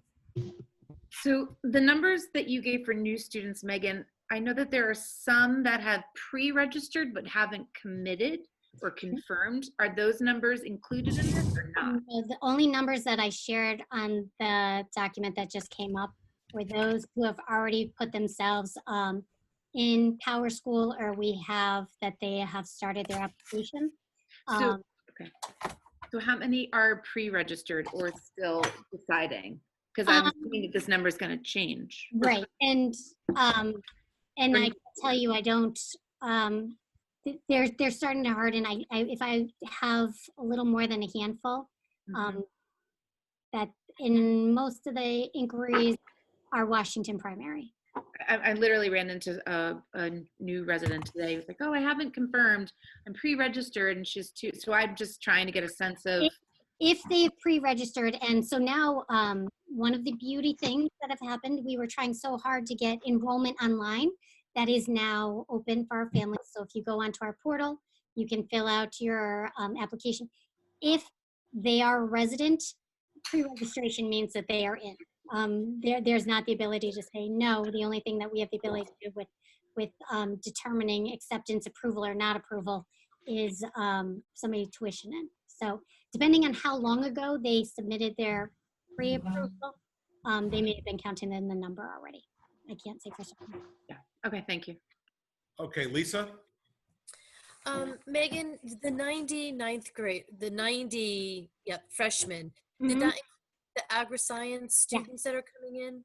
That did include agri-science, yes. Okay. Could you, when you send out your numbers, will you just include the breakdown for the agri-science students? Like just how many agri-science students? I forgot the number. Well, it's okay. We have 27 agri-science students coming into Region 12. Okay. But we have, including our students, I'm gonna say, I don't want to even give the number because I'm going to tell you. That's okay. If you could just include that breakdown with the agri-science, I'm happy to do so. Okay, thank you.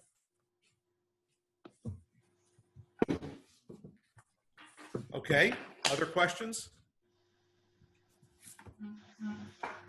All right, why don't we go on to the building construction update?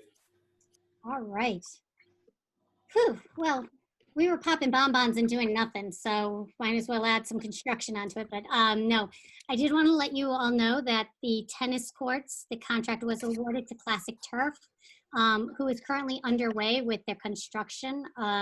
We do anticipate the completion of the court in 90 days, which brings us to the end of September. I feel very confident in saying 90 days because as we learn and as we grow, we have put penalties in if people do not complete work on time. So they're very motivated to get things done on time for us. And again, this is the Don, I'm going to ask you to take it over from here. This is the tension court that we have with fencing and windscreens, correct? That is correct. It's called post-tension concrete court. And basically it's constructed in a large 6-inch thick slab with stainless steel tubes running through it at intervals with cables running through those tubes. And as the concrete sets up, they tension both ends of the cables to pull the concrete in, which will strengthen it and provide it its 20-year warranty. So I just wanted to update everyone because I know that that was something in which we encumbered at the end of last year and now it is underway. So again, the tennis courts fell in the 2018-2019 budget. So it's just executing on that. And then we also made the decision as the board to move some funds that when we saw the cost came in over from our athletic line item from this year. So I just wanted to make certain we updated that. As far as the HVAC units, Train has been working on those. Don, if you want to update us on what is their progress and what are we seeing? Okay, spoke with them today. They have been working. They disassembled the units on the mezzanine. They're the toughest to get out of the building. because they went through, if any of you have been in our gymnasium, on the upper level of the bleachers, there's a 64-inch square doorway. And so all the components needed to come out of there. So they did get them all out, and they're ready to bring in the new components. I spoke with them today, and they have most of the components from the factory have arrived in their warehouse. By the third week of July, they expect to have all of them. And when I asked what their potential completion date was, it is supposed to be August 10th. So they should be all in place and operational by the 10th of August. Okay, John?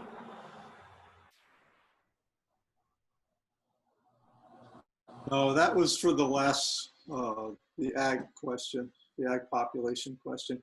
No one has deferred, huh? Or how would distance learning be handled with the ag education?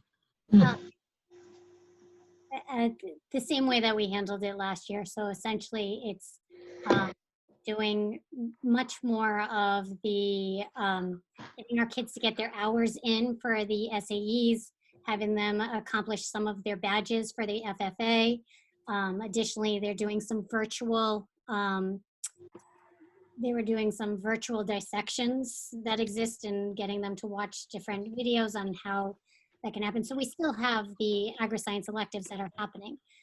This is why, and with our agri-science kids, why it's also especially important that we're looking at how other towns within our regions are dividing out when they're doing their hybrid, because we also want to make certain that we're aligned with our sending districts. Again, recognizing that there's impact to families, and once they come to our agri-science program, they are our families, but they're also having a shared experience in one of the other towns.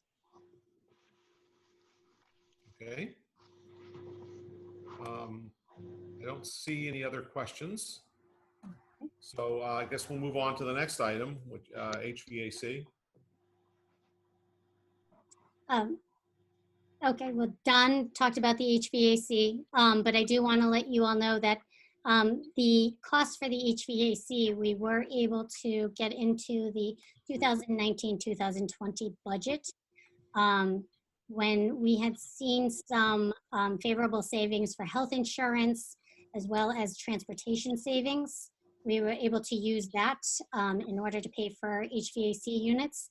And therefore, and I do think it's incredibly important that we are very conservative in our spending. And if I do not have to accrue additional debt services in order to pay for the expense, that we're looking for those opportunities, and we did capitalize on that. So that is something that we recognize we were holding very close to costs, knowing that at any moment during COVID, benefits can change. We recognize that family members who may have changing circumstances regarding partners, health benefits, whatever. So we have to make certain that we are constantly holding the purse tight for the moment that the unexpected happens.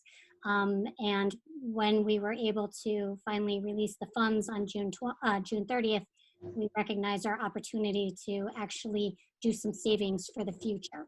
So it puts us in a much better financial situation.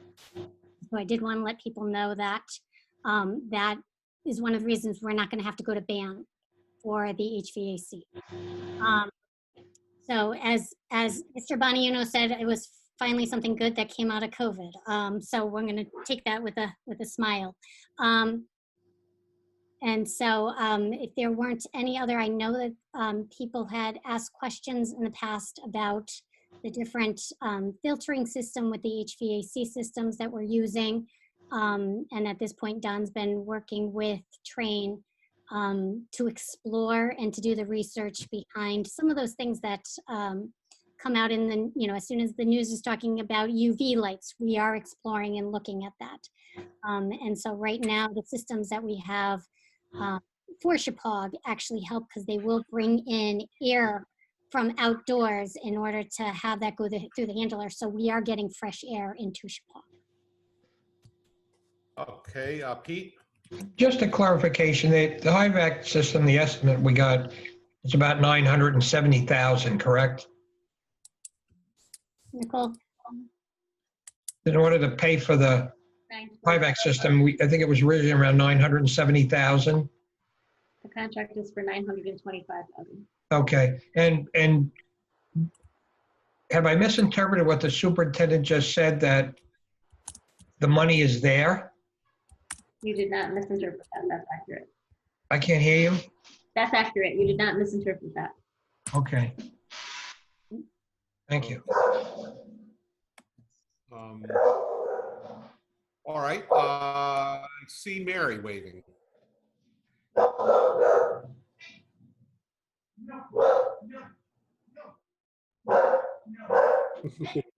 Mary? Yeah. Mary, you're muted. I have trouble unmuting myself. I'm sorry. Okay.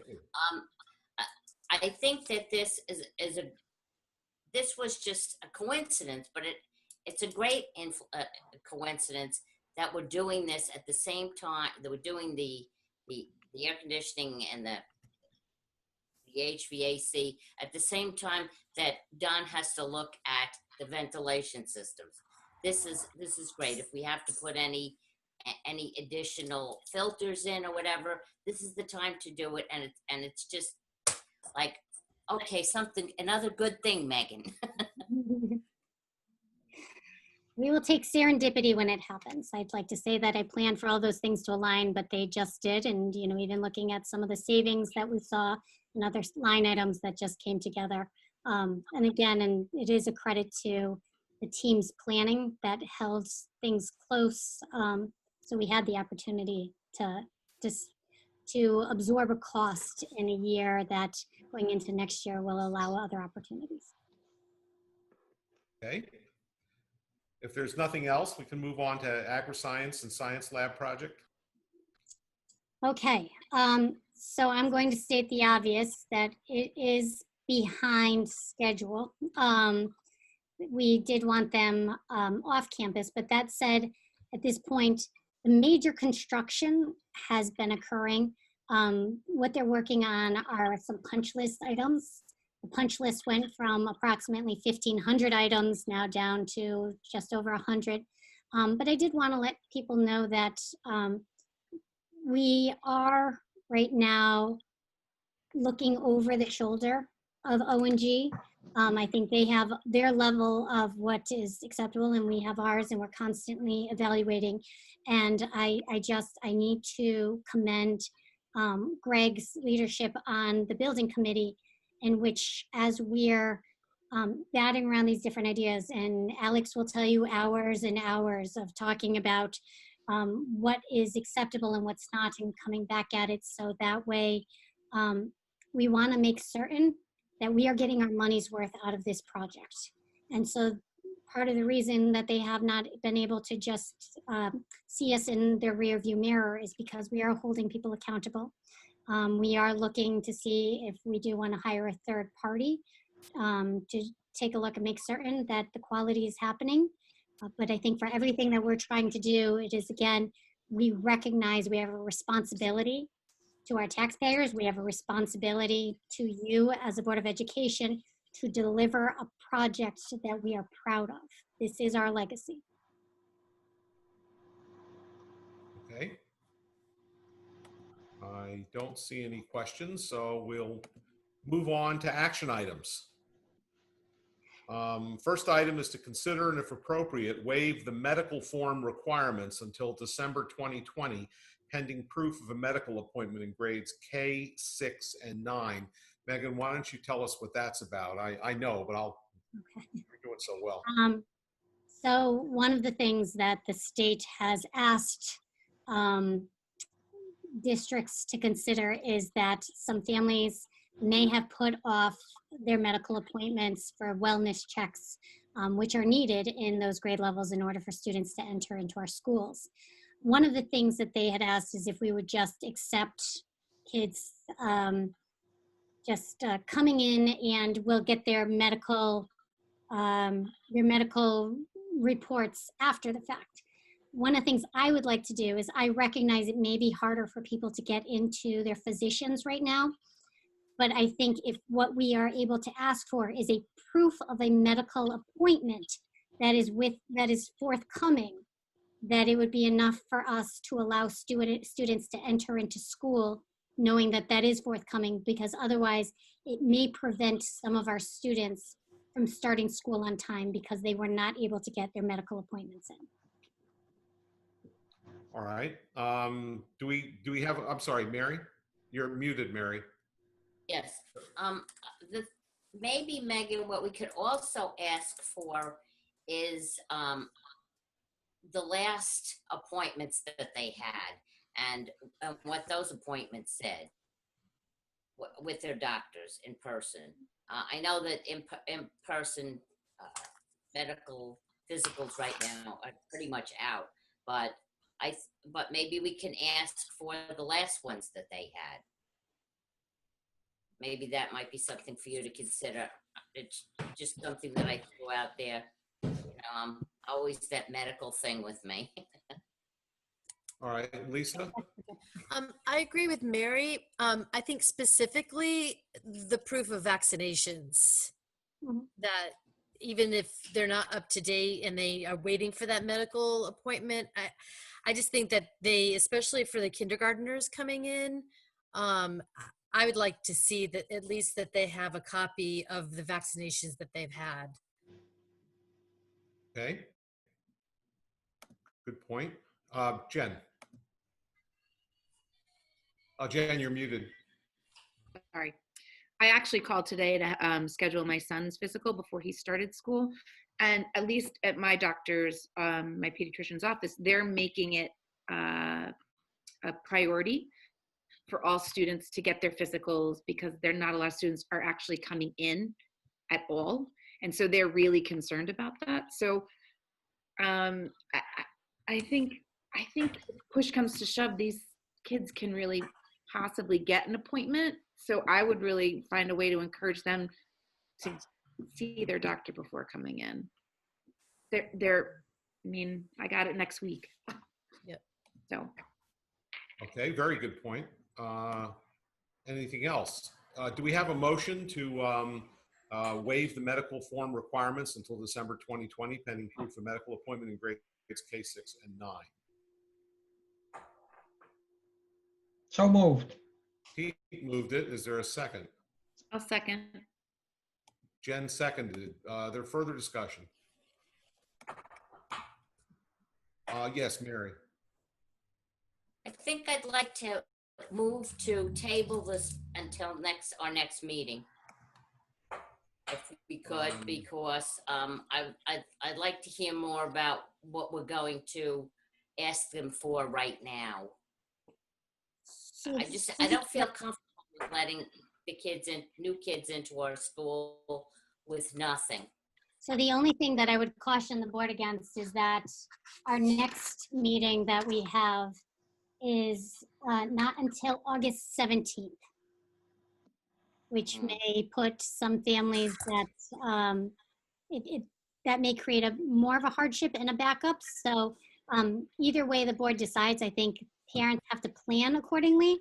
So either we say no now and they have to plan accordingly, but I would just caution putting it off. Yeah, the other potential problem is that since our next meeting is the 17th of August, if for whatever reason we don't have a quorum and can't act at that meeting, we're going to have a real logjam at the door, because I think we're going to have to turn them all away. I don't think we can let them in under the current law unless we waive this. So I think if we're going to waive it, the time to waive it is now. If we're not going to waive it, that's fine too. I just think the point is that we probably can't, as much as I'd like to wait, I don't think we can. Jim? Yeah. Megan, what do you recommend, you or Nicole? My recommendation was to include that there's proof of a medical appointment. Again, Hold on. On the item on the agenda to waive this, you recommend that the board pass that? That would be my recommendation, yes. Nicole, do you have anything to add? No, I agree with the superintendent. Okay. Thank you. Further discussion? All right. I'm going to put it then, seeing no further questions or discussion, I'm going to put it to vote. Sue, would you please call the roll? Okay. Joe? Yes. John? Aye. Jim, Aye. Alex, Abstain. Justin, Aye. Jen, Yes. Lisa, Yes. Mike, Aye. Julie, Yeah, aye. Pete, Yes. Mary, Nay. and Greg. Aye. Passes 10 yes, 2 no, 10 yes, 1 no, 1 abstention. All right, let's move on to number 2, which is to consider, if appropriate, approve a revision to the 2020-2021 school calendar from 183 instructional days for students to the state mandated 180 instructional days for students, moving the first day of school for students to Monday, August 31st, 2020. Does the superintendent want to say, explain why she wants to do this? Yes, I do. It was brought up at the beginning of the meeting, the fact that we need to train our teachers for this. And currently, the way that we have it, we would have brought our teachers in on Monday and started school on Wednesday. What I would like to do is I would like to have a full week of training for our teachers. Therefore, the teachers, their work days do not change. However, what would be changing is the number of required days for our students. So starting our students on August 31st would allow more training for staff, would allow for us to prepare for pivoting between the phases as it may be, and also allows for a little bit more data. And quite frankly, I would be very okay with having other people start before we do and to see how things happen. Okay, it's not like you're worried about snow days, are you? New worries, yes, but Okay, do I have a motion to approve the revision to the 2020-2021 school calendar from 183 instructional days for students to the state mandated 180 instructional days for students, moving the first day of school for students to Monday, August 31st, 2020? So moved. So moved. Mr. Abdullah has moved it. Is there a second? Second. Mr. Tagley, seconded. Further discussion? All those in favor, Sue, please call the agenda, roll. Joe, Aye. John, Aye. Jim, Aye. Alex, Aye. Justin, Aye. Jen, Aye. Lisa, Yes. Mike, Aye. Julie, Aye. Pete, Yes. Mary, Yes. and Greg. Aye. Passes 12 to nothing.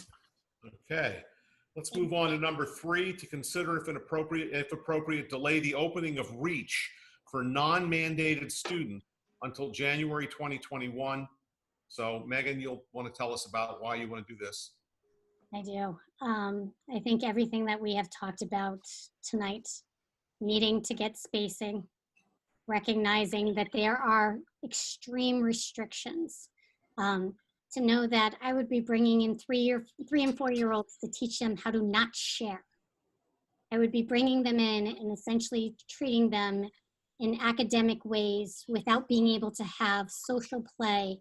And I think that developmentally, I'm concerned. I think when I look at staffing and spacing, we need the space and we need the staff in order to cover for what's happening in our K through 12 model. I think planning for preschool is a huge challenge. That said, I do not want anyone to think and vote lightly with this. There is an impact on our families when we do this. Part of the reason that we love REACH, and even as we're exploring daycare options that may be a little bit more local, is because we recognize there's a through line to our schools. But I do think that trying to continue to do everything in a time in which we have extreme educational conditions going on, we're not going to be able to service all of our students appropriately. And I think at some point to say that the REACH program would not be the REACH that we see today. And I have I have concerns and reservations about bringing our youngest students back in. Okay. Do I have a motion to put it on the floor to delay the opening of REACH for non-mandated students until January 2021? I So so moved. move. Alex moved it. Is there a second? I'll second. Okay. I think Mike seconded it. Mhm. Was that your second, Mike? Okay. Further discussion. I don't hear any. So Sue, oh, I'm sorry. Jen has something. Okay, I just want to just echo Megan's concerns, and I think it's a really difficult decision, but I think it's the right one. I know that this is going to cause a lot of hardship for the families, and it's the last thing we want to do.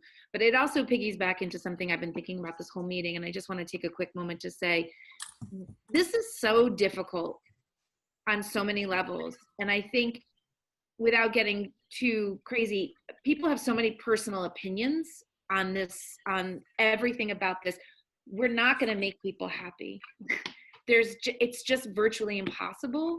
And so we just have to move forward with as much compassion as we can with every family in this district, because somehow we're not going to meet the needs.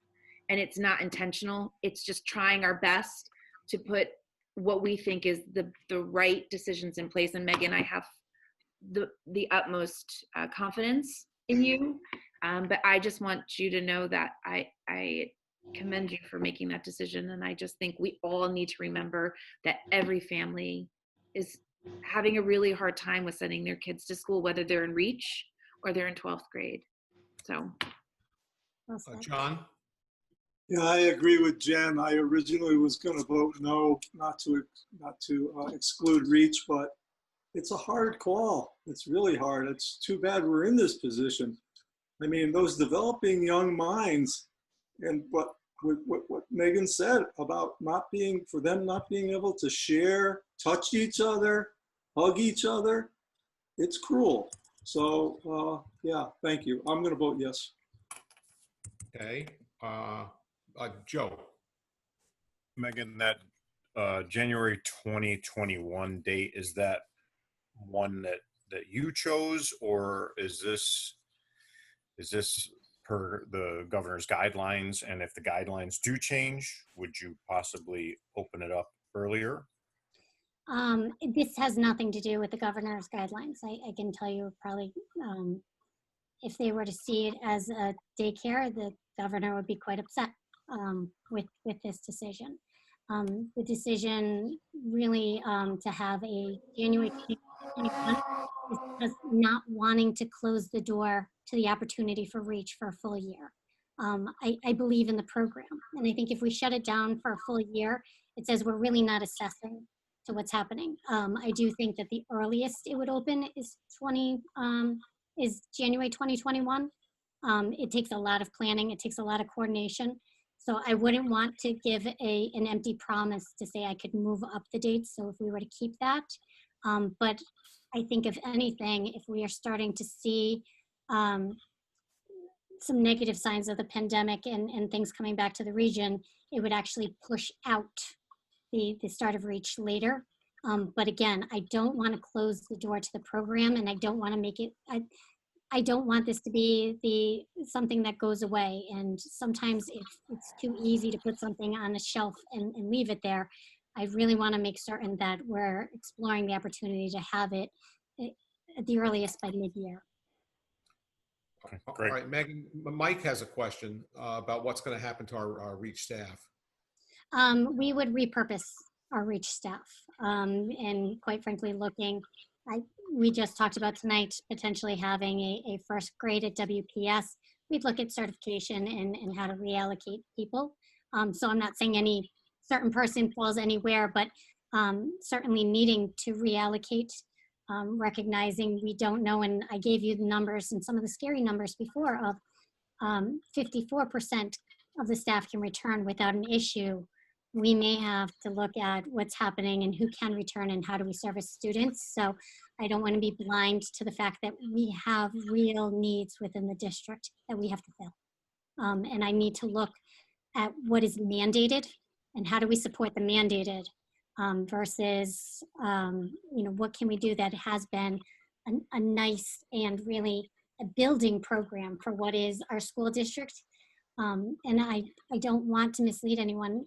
These choices have repercussions because families who may have to go elsewhere to get childcare needs met may do that. And but I know realistically speaking and planning, it's becoming too much. Well, the one thing I would say is that I've been in those REACH classrooms and I've watched the tremendous learning opportunities that go on there and the tremendous socialization. And I see kids that are absolutely having the time of their lives, are really learning. It's a phenomenal environment. It breaks my heart that we would have to do this. I think it's a tremendous preschool, and it's just sad. But on the other hand, the idea of bringing them in and sort of shunting them into situations that don't create that environment could be even worse than having them, than not having them. So it's unfortunate. I think we have to do it. All right. Any further comments? All right. Do I have a motion to?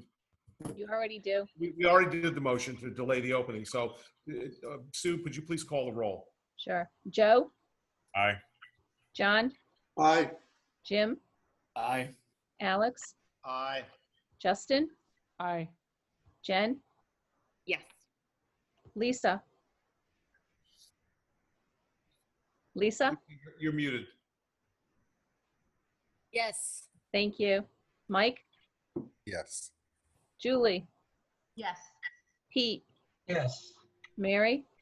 Yes. And Greg? Yes. Motion passes unanimous, 12-0. All right.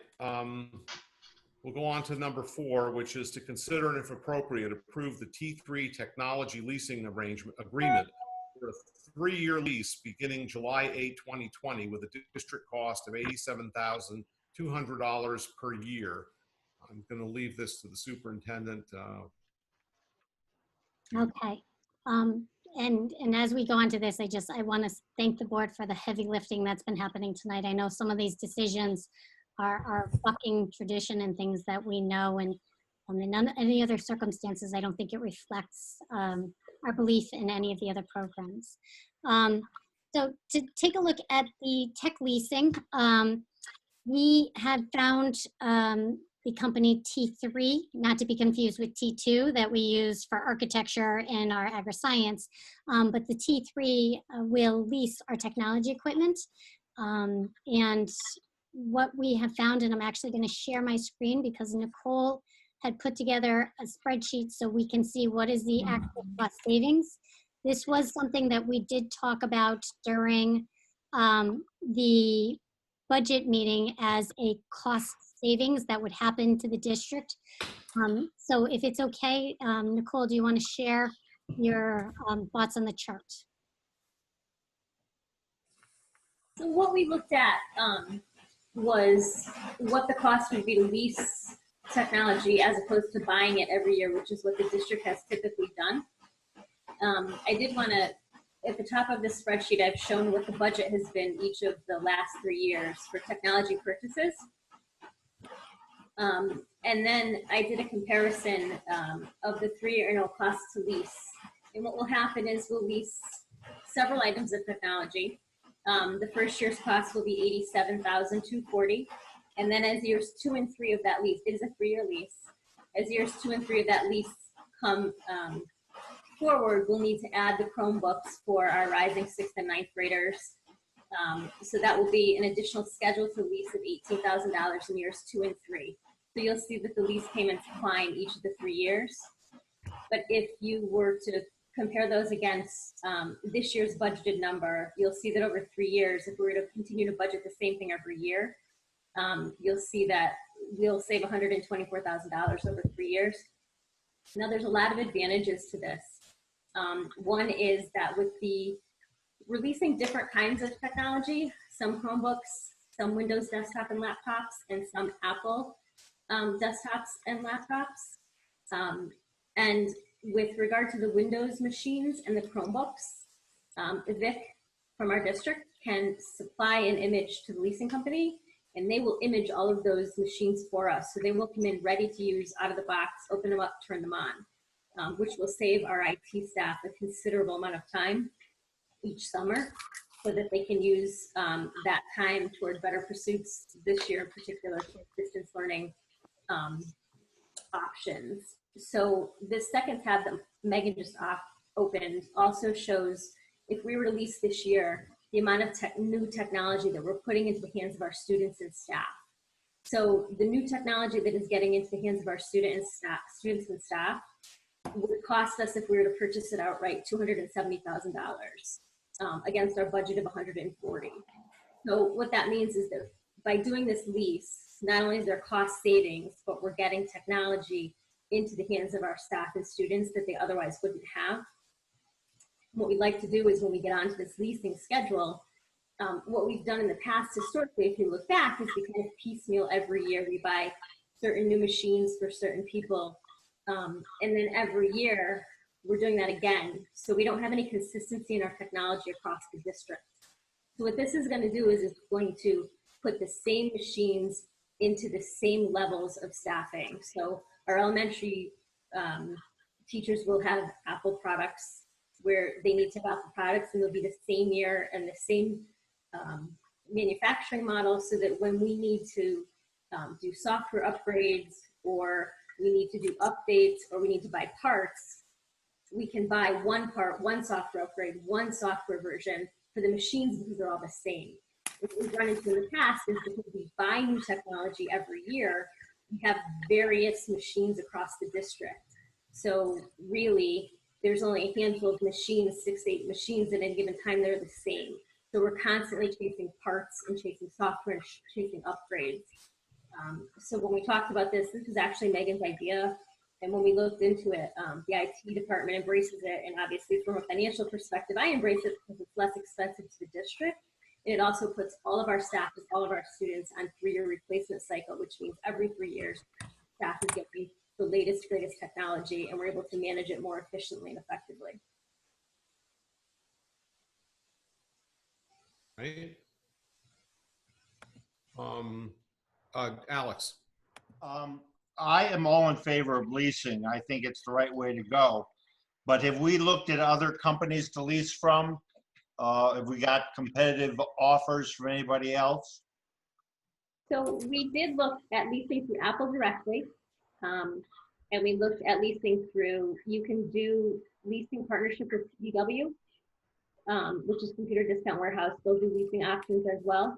What we liked about T3 is they're the only option that we looked into that would provide us the white glove service of imaging the Chromebook and the Windows products so that they come in out of the box open, ready to use in the district, which takes a lot of time savings for our IT department.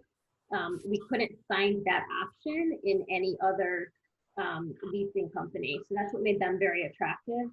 And at the beginning, they weren't able to do Apple. So we were actually considering 2 different leases, one with T3 for the Chromebook and Windows products, and one directly through Apple with AppleCare. And they actually reached out to Apple and were able to work with Apple so that they could make the Apple products part of one lease, so that we just had one payment, one company to deal with at the same price that we could get it for Apple for education. So they worked with us to make that happen. And that is, it's nice to have one lease, one schedule, one payment, one company. So that was why we wanted to partner with them. And you feel comfortable that you researched it enough that we couldn't find another bid that's going to be better for us. Yes, what we also did was we looked at, we got quotations to purchase the equipment outright. Yeah. So we know that there was no markup in their leasing costs. And if you total our leasing payments over 3 years, it's cheaper than what we could purchase the technology for today. Okay, that was my only concern. Thank you. Okay. Further concerns, further questions? Not hearing any. I guess we need a motion to approve the T3 technology leasing agreement for a 3-year lease beginning July 8, 2020 with a district cost of $87,200 per year. Is there a motion? Wait a minute. It's $240.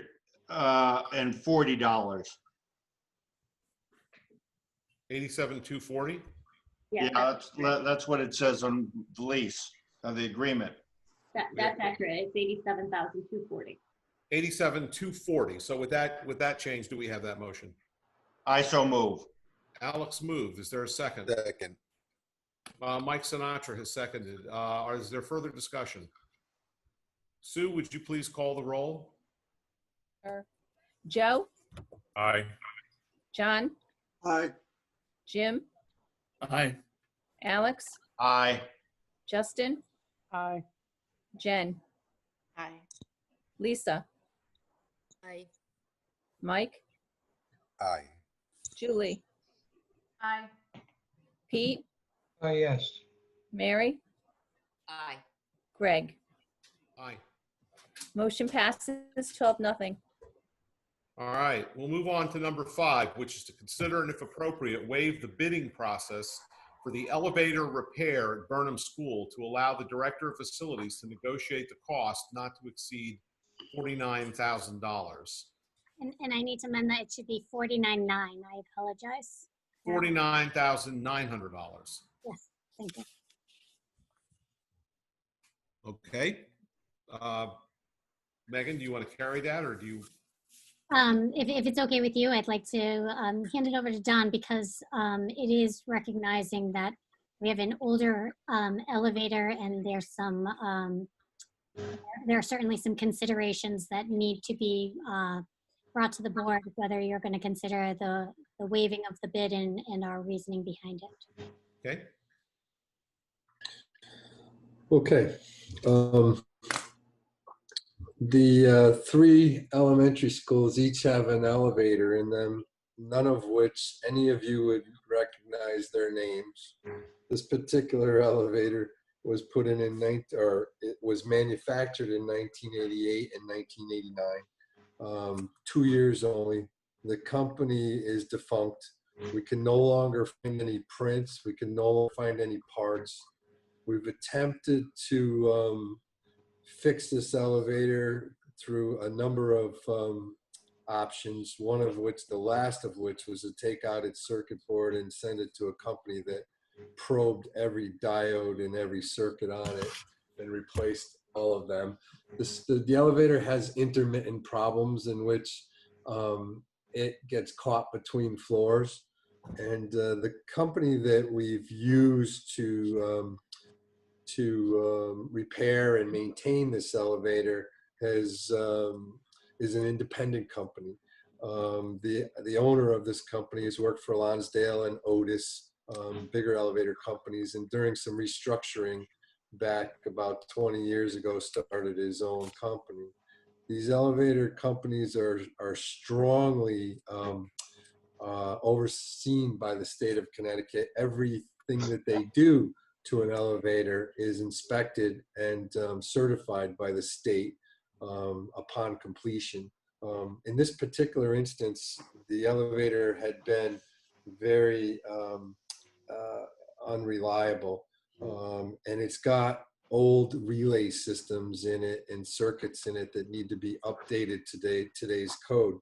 There are a considerable number of items that will be upgraded. The elevator will be entirely upgraded to new standards and meet today's codes, except for the replacement of its door and any improvements to its inside car appearance. So all of the mechanicals, all of the electrical components will be, and all of the sensors and triggers and key switches and push buttons will get changed. Nicole expressed an interest. She had some funds available for this. I was to be honest with you, I did not get an opportunity to put this out. Number one, because it was on my my referendum list of things that needed to be changed, and because of COVID and the opportunity not to have a referendum, it got taken off. So Nicole and Megan knew that it was out there, and I believe, and I don't want to speak for Nicole, but I believe there was some money available that gave us the opportunity to look at this particular project. So I had the owner of the company go through the elevator and provide a proposal that is for not to exceed $49,900. At the moment, that's where I am.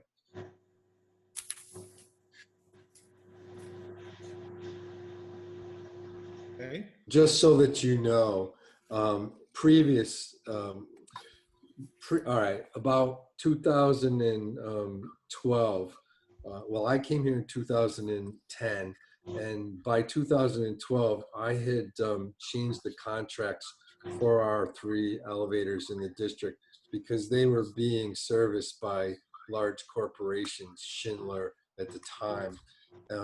And their cost to maintain and service, just to inspect and service our elevators on a quarterly basis, was 3 times what we presently pay the independent company to oversee our elevators.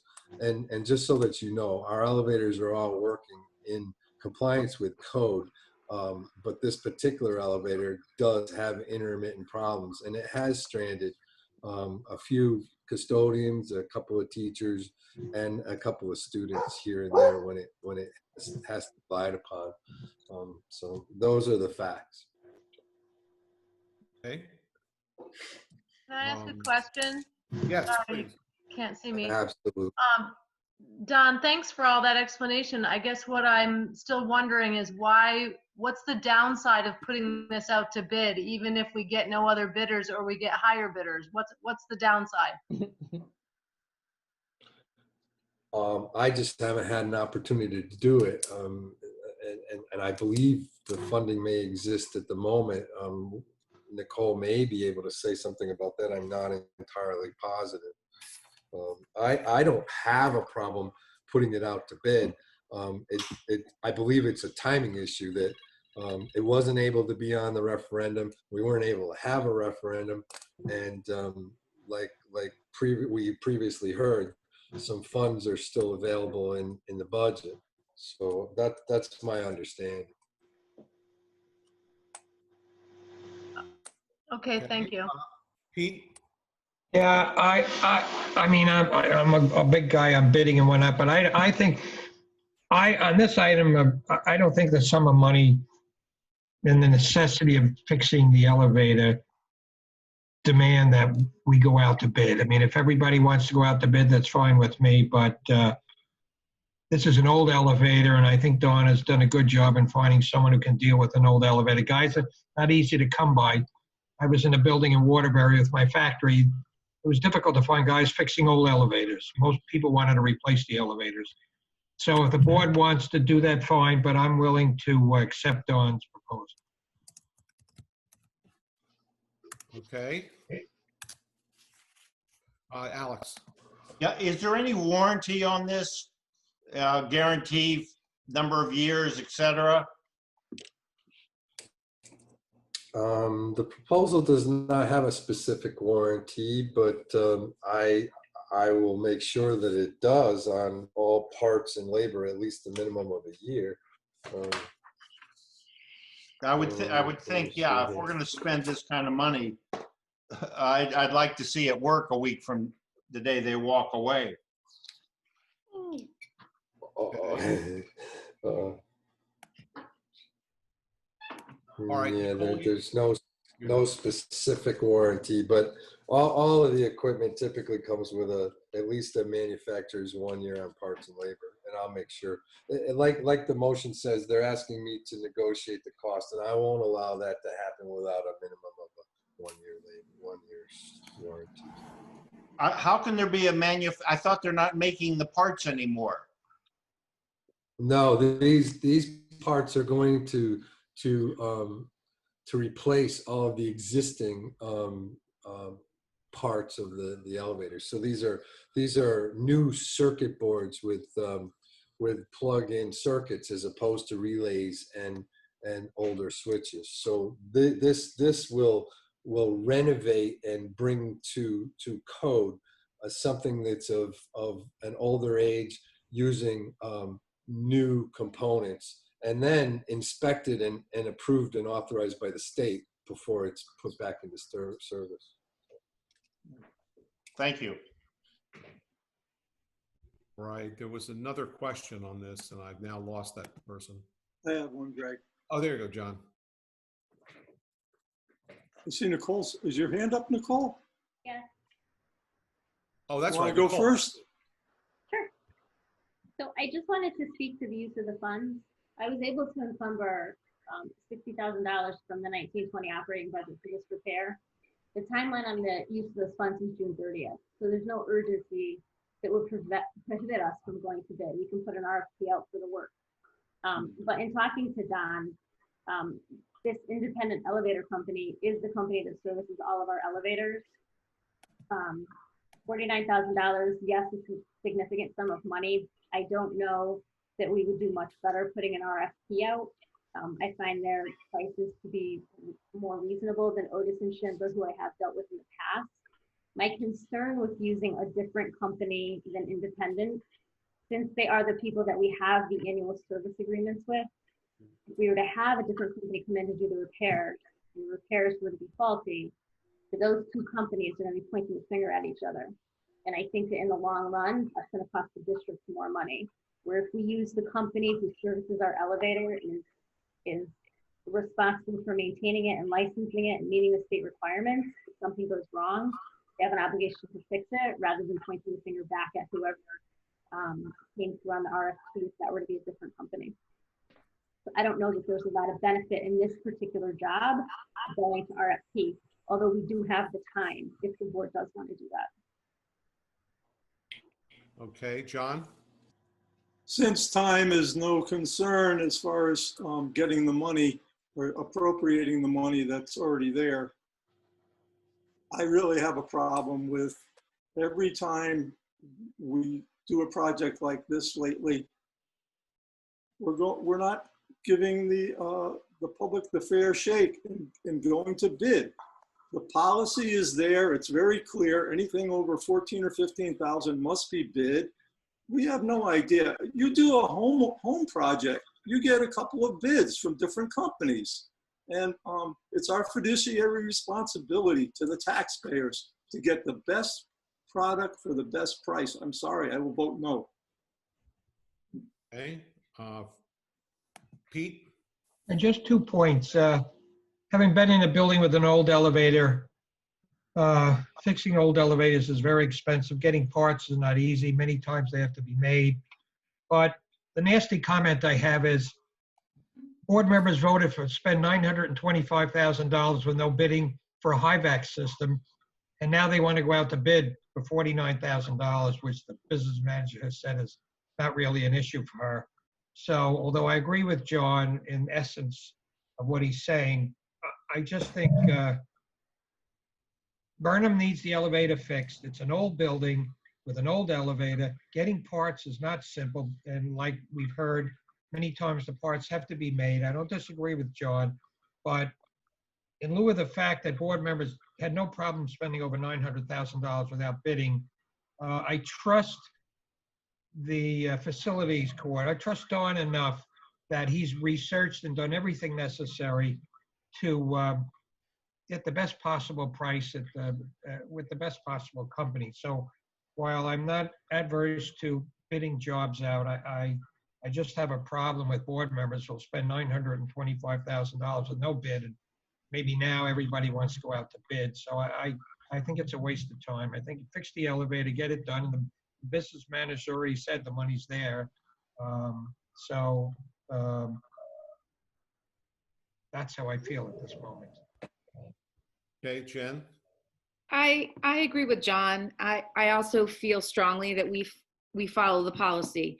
I understand that there are going to be moments that we're going to have to override the policy with bids, and I think we did that with the last 2 meetings ago, and I wasn't really in favor of it, but I'm not going to vote yes for this. I think we need to follow policy. We have to bid, and we have to continue that. It's just, we have to stick to it. It's really important that we do. Okay, Mary? Normally, I would agree with both John and Jen on the subject, but Nicole's rationale makes me change my mind and makes me think that we should just go ahead and do this. Normally, I would say no, we should go according to policy, but Nicole has good reasons why she wants to go with this company, and they make sense to me. So that's why I'll be voting yes. Okay. Further comments? All right. Are we ready to weigh in on this? It looks like we are. I guess we need a motion. I don't think we ever put a motion on the table. So is there a motion to waive the bidding process for the elevator repair at Burnham School to allow the director of facilities to negotiate the cost not to exceed $49,900? Do I hear a motion? So moved. I'm sorry, I kind of lost who said. So could someone raise their hand if they move it? Okay, Mary's moving. And then do Lisa for second. I'll second it. And Lisa seconds. It moved and seconded. Is there further discussion? I don't see any. Sue, could you please do the roll? Okay. Joe. Aye. John. Nay. Jim. Aye. Alex. Aye. Justin. Aye. Jen. No. Lisa. Aye. Mike. Aye. Julie. Julie. Julie is muted. Sleeping. Sorry, I'm here.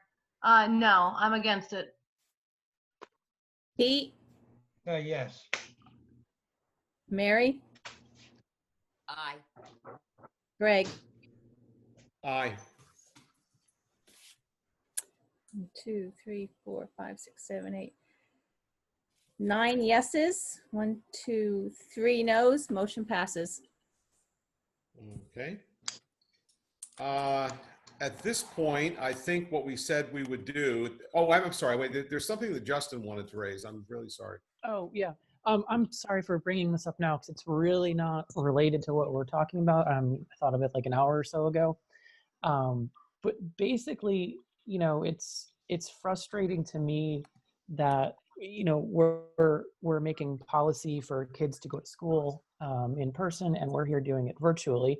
I don't think that looks good. One of the things that, or something I'd like to possibly suggest, and obviously it's not for tonight, is there a way for, the stakeholders, like board members, administrative staff, or whomever, to actually do some sort of, a walkthrough, like what is a day in the life of a kid going to look like? As an example, our high school and middle school has the majority of our students. So, is it something that we could do where, we would ride the bus or ride a bus as the kids would, and then we would go to the school. There would be sort of a set schedule that we would follow, and maybe it would only be like sitting in a classroom for 5 minutes with a mask on, going to lunch. I mean, just the whole point is, thinking that we should, I don't know, do more rather than just make these decisions virtually. I think we should literally put ourselves in the shoes of the kids. So, I mean, again, I don't think, obviously it's not on the agenda. It's not something that we should be able to do right now, but really, I think it's something for the board to consider strongly. I think it sends a good message, not just to the people in the community. I mean, I know, I'm a parent myself. I've got a 8th and 7th grader. Jesus, wow. And I don't know. That's all I wanted to say. That's all. So I just want to see if that's something that we could do. All right. I think the probably I'm best. afraid I'd get sent to detention. For smoking. No cigar though. No smoking cigars. I think that's All an right. excellent idea, Justin. I agree. Thank you. I agree. I mean, we could have the bus meet at, granted, it's only a mile from my house, but the Roxbury Market, we could get a I bus. think that's excellent. I think it's something we should do. No, you're That- right. I agree. All right. Comment on that? Won't we need 2 buses to socially distance? Well, whatever the kids would be doing. I mean, I think it's whatever limitation or constraints are on the kids, that's what we impose on ourselves. Yeah, I'm all for it. We should actually, put ourselves in their shoes. I mean, Absolutely. whether it's both at the elementary school level, it's going to be even more difficult because it's harder for them to understand and distance. And if a photographer or reporter just happened to get wind of this, I mean, I don't know. I like it. Well, it's a meeting. All right, John. I was going to say, take it one step further. Have the people at the state who are creating these mandates do the same thing. Create a day in the life for them to see how it is. Good luck with that. Are you paying for the bus ride? No, I'm kidding. We could take Joe's truck. I think we'll all fit in it. Yeah, sure. It's yellow. The right color. Seem to have I'll lost put a couple lawn chairs in the back. All right. Greg, I just want to remind you, you are at your 3-hour point. So in order to continue the meeting, we just need to make certain that the board members are given the right to do that. And then I think it's the addition of the executive session that you were looking to add.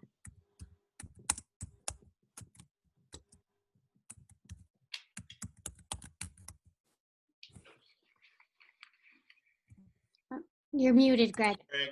I just realized that. Okay. I'm sorry, I lost everyone there for a second. Okay. Well, I suppose that's something, Megan, we can take up and keep looking to see what the schedule is for our next meeting in August. Unless we want to do this on a different time, probably we have to. Well, we'll talk about it, see what we can come up with. All right.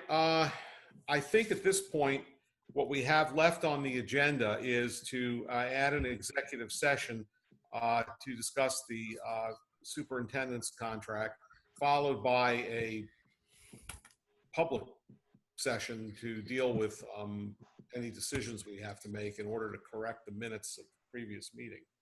So do I have a motion to go into executive session for the purpose of discussing the superintendent's contract?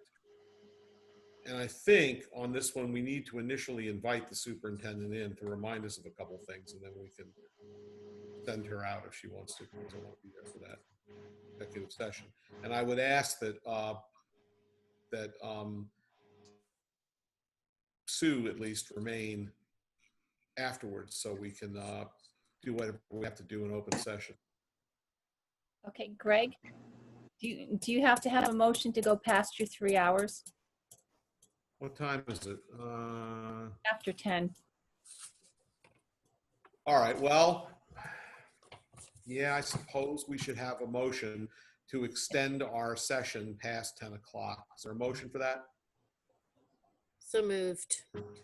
Second. Moved and seconded. Is all those in favor? Hold on, is there discussion? Well, we could have discussion if you like, okay. I'm opposed to the motion. I don't think we need to go into executive session. We voted on the contract. It was explained that the salary is the salary. It doesn't include the benefits. It's all available to the public. There's no need to go through this again. I'm opposed to extending the meeting or going into executive session. All right. Jim, I disagree. It's part of the salary line. Read the contract. The annuity is part of the salary. It's in the budget as the annuity is in the budget as the salary. Correct. When you go for a job, your benefits are not in your salary. Your salary is It's not the benefit. It's not a benefit. It's a part of a salary.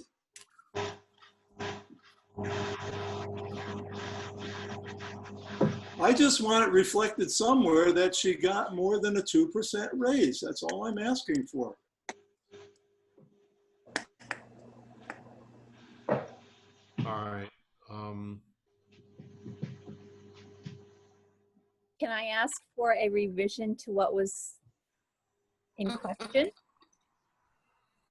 Well, I honestly don't remember what we said when we came out. I thought the motion, when I was surprised to see the 2% reference, because I thought the motion was the same as the other motions were worded, which was to accept the recommendation in the materials presented to us for the increase in the superintendent's, for the changes in the superintendent's contract, which included an extension for 1 year. So that she would have a 3-year contract again. I thought it was just simply to approve the recommendation. I didn't think there was a specific percent. That was the motion that we had made. We made the 2% motion? We made the 2% motion. Yes, but there was a rider to that motion that stated that there was an annuity But we added never, to it. that was not It was part of the six- motion. I believe it was 11%. Pardon me? That was not my annuity. No, it wasn't 11%. I think it was to go from a specific amount to a percentage is really what it was. If we're going to discuss this in open session, can we either close this meeting and go into executive session or amend the motion? Because All right. this is no. I'm going to go back to the motion that's on the floor. The motion on the floor is to extend past 10 o'clock. Can we, we've had, Jim voiced an opinion against that. Does anyone else have any comment on that? Otherwise, I'd really like to vote on the motion to go past 10 o'clock. All those in favor of going past 10 o'clock, please say aye. Aye. Aye. Aye. All those opposed, please say nay. Nay. Boy, Sue, you better take a count. I think it was 4 nays. But why don't you take a count? Let's just do it individually. Sue, you're muted. There we go. Okay, Joe, Aye. John, Aye. Greg, Aye. Jim, Nay. Alex, Nay. Justin, Nay. Jen, Aye. Lisa, Aye. Mike, Aye. Julie, Aye. Pete, Aye. Mary. Nay. 4 nays. I was right. 8-4. You're going into executive session. No, that was the motion to go past 10 Extend. o'clock. Now I Okay. need a motion to go into executive session for the purpose of discussing the superintendent's contract. So moved. Second. Moved and seconded. I don't think there's discussion on this. All those in favor, please. Sue, you better take the roll because it's a 2/3 vote required. Okay. Joe, Aye. John, Aye. Greg, Aye. Jim, Nay. Alex, Nay. Justin, Aye. Jen, Yes. Lisa, Aye. Mike, Aye. Julie, Nay. Pete, Yes. and Mary. Nay. 8-4. Precisely 2/3. All right, we are going to go into executive session.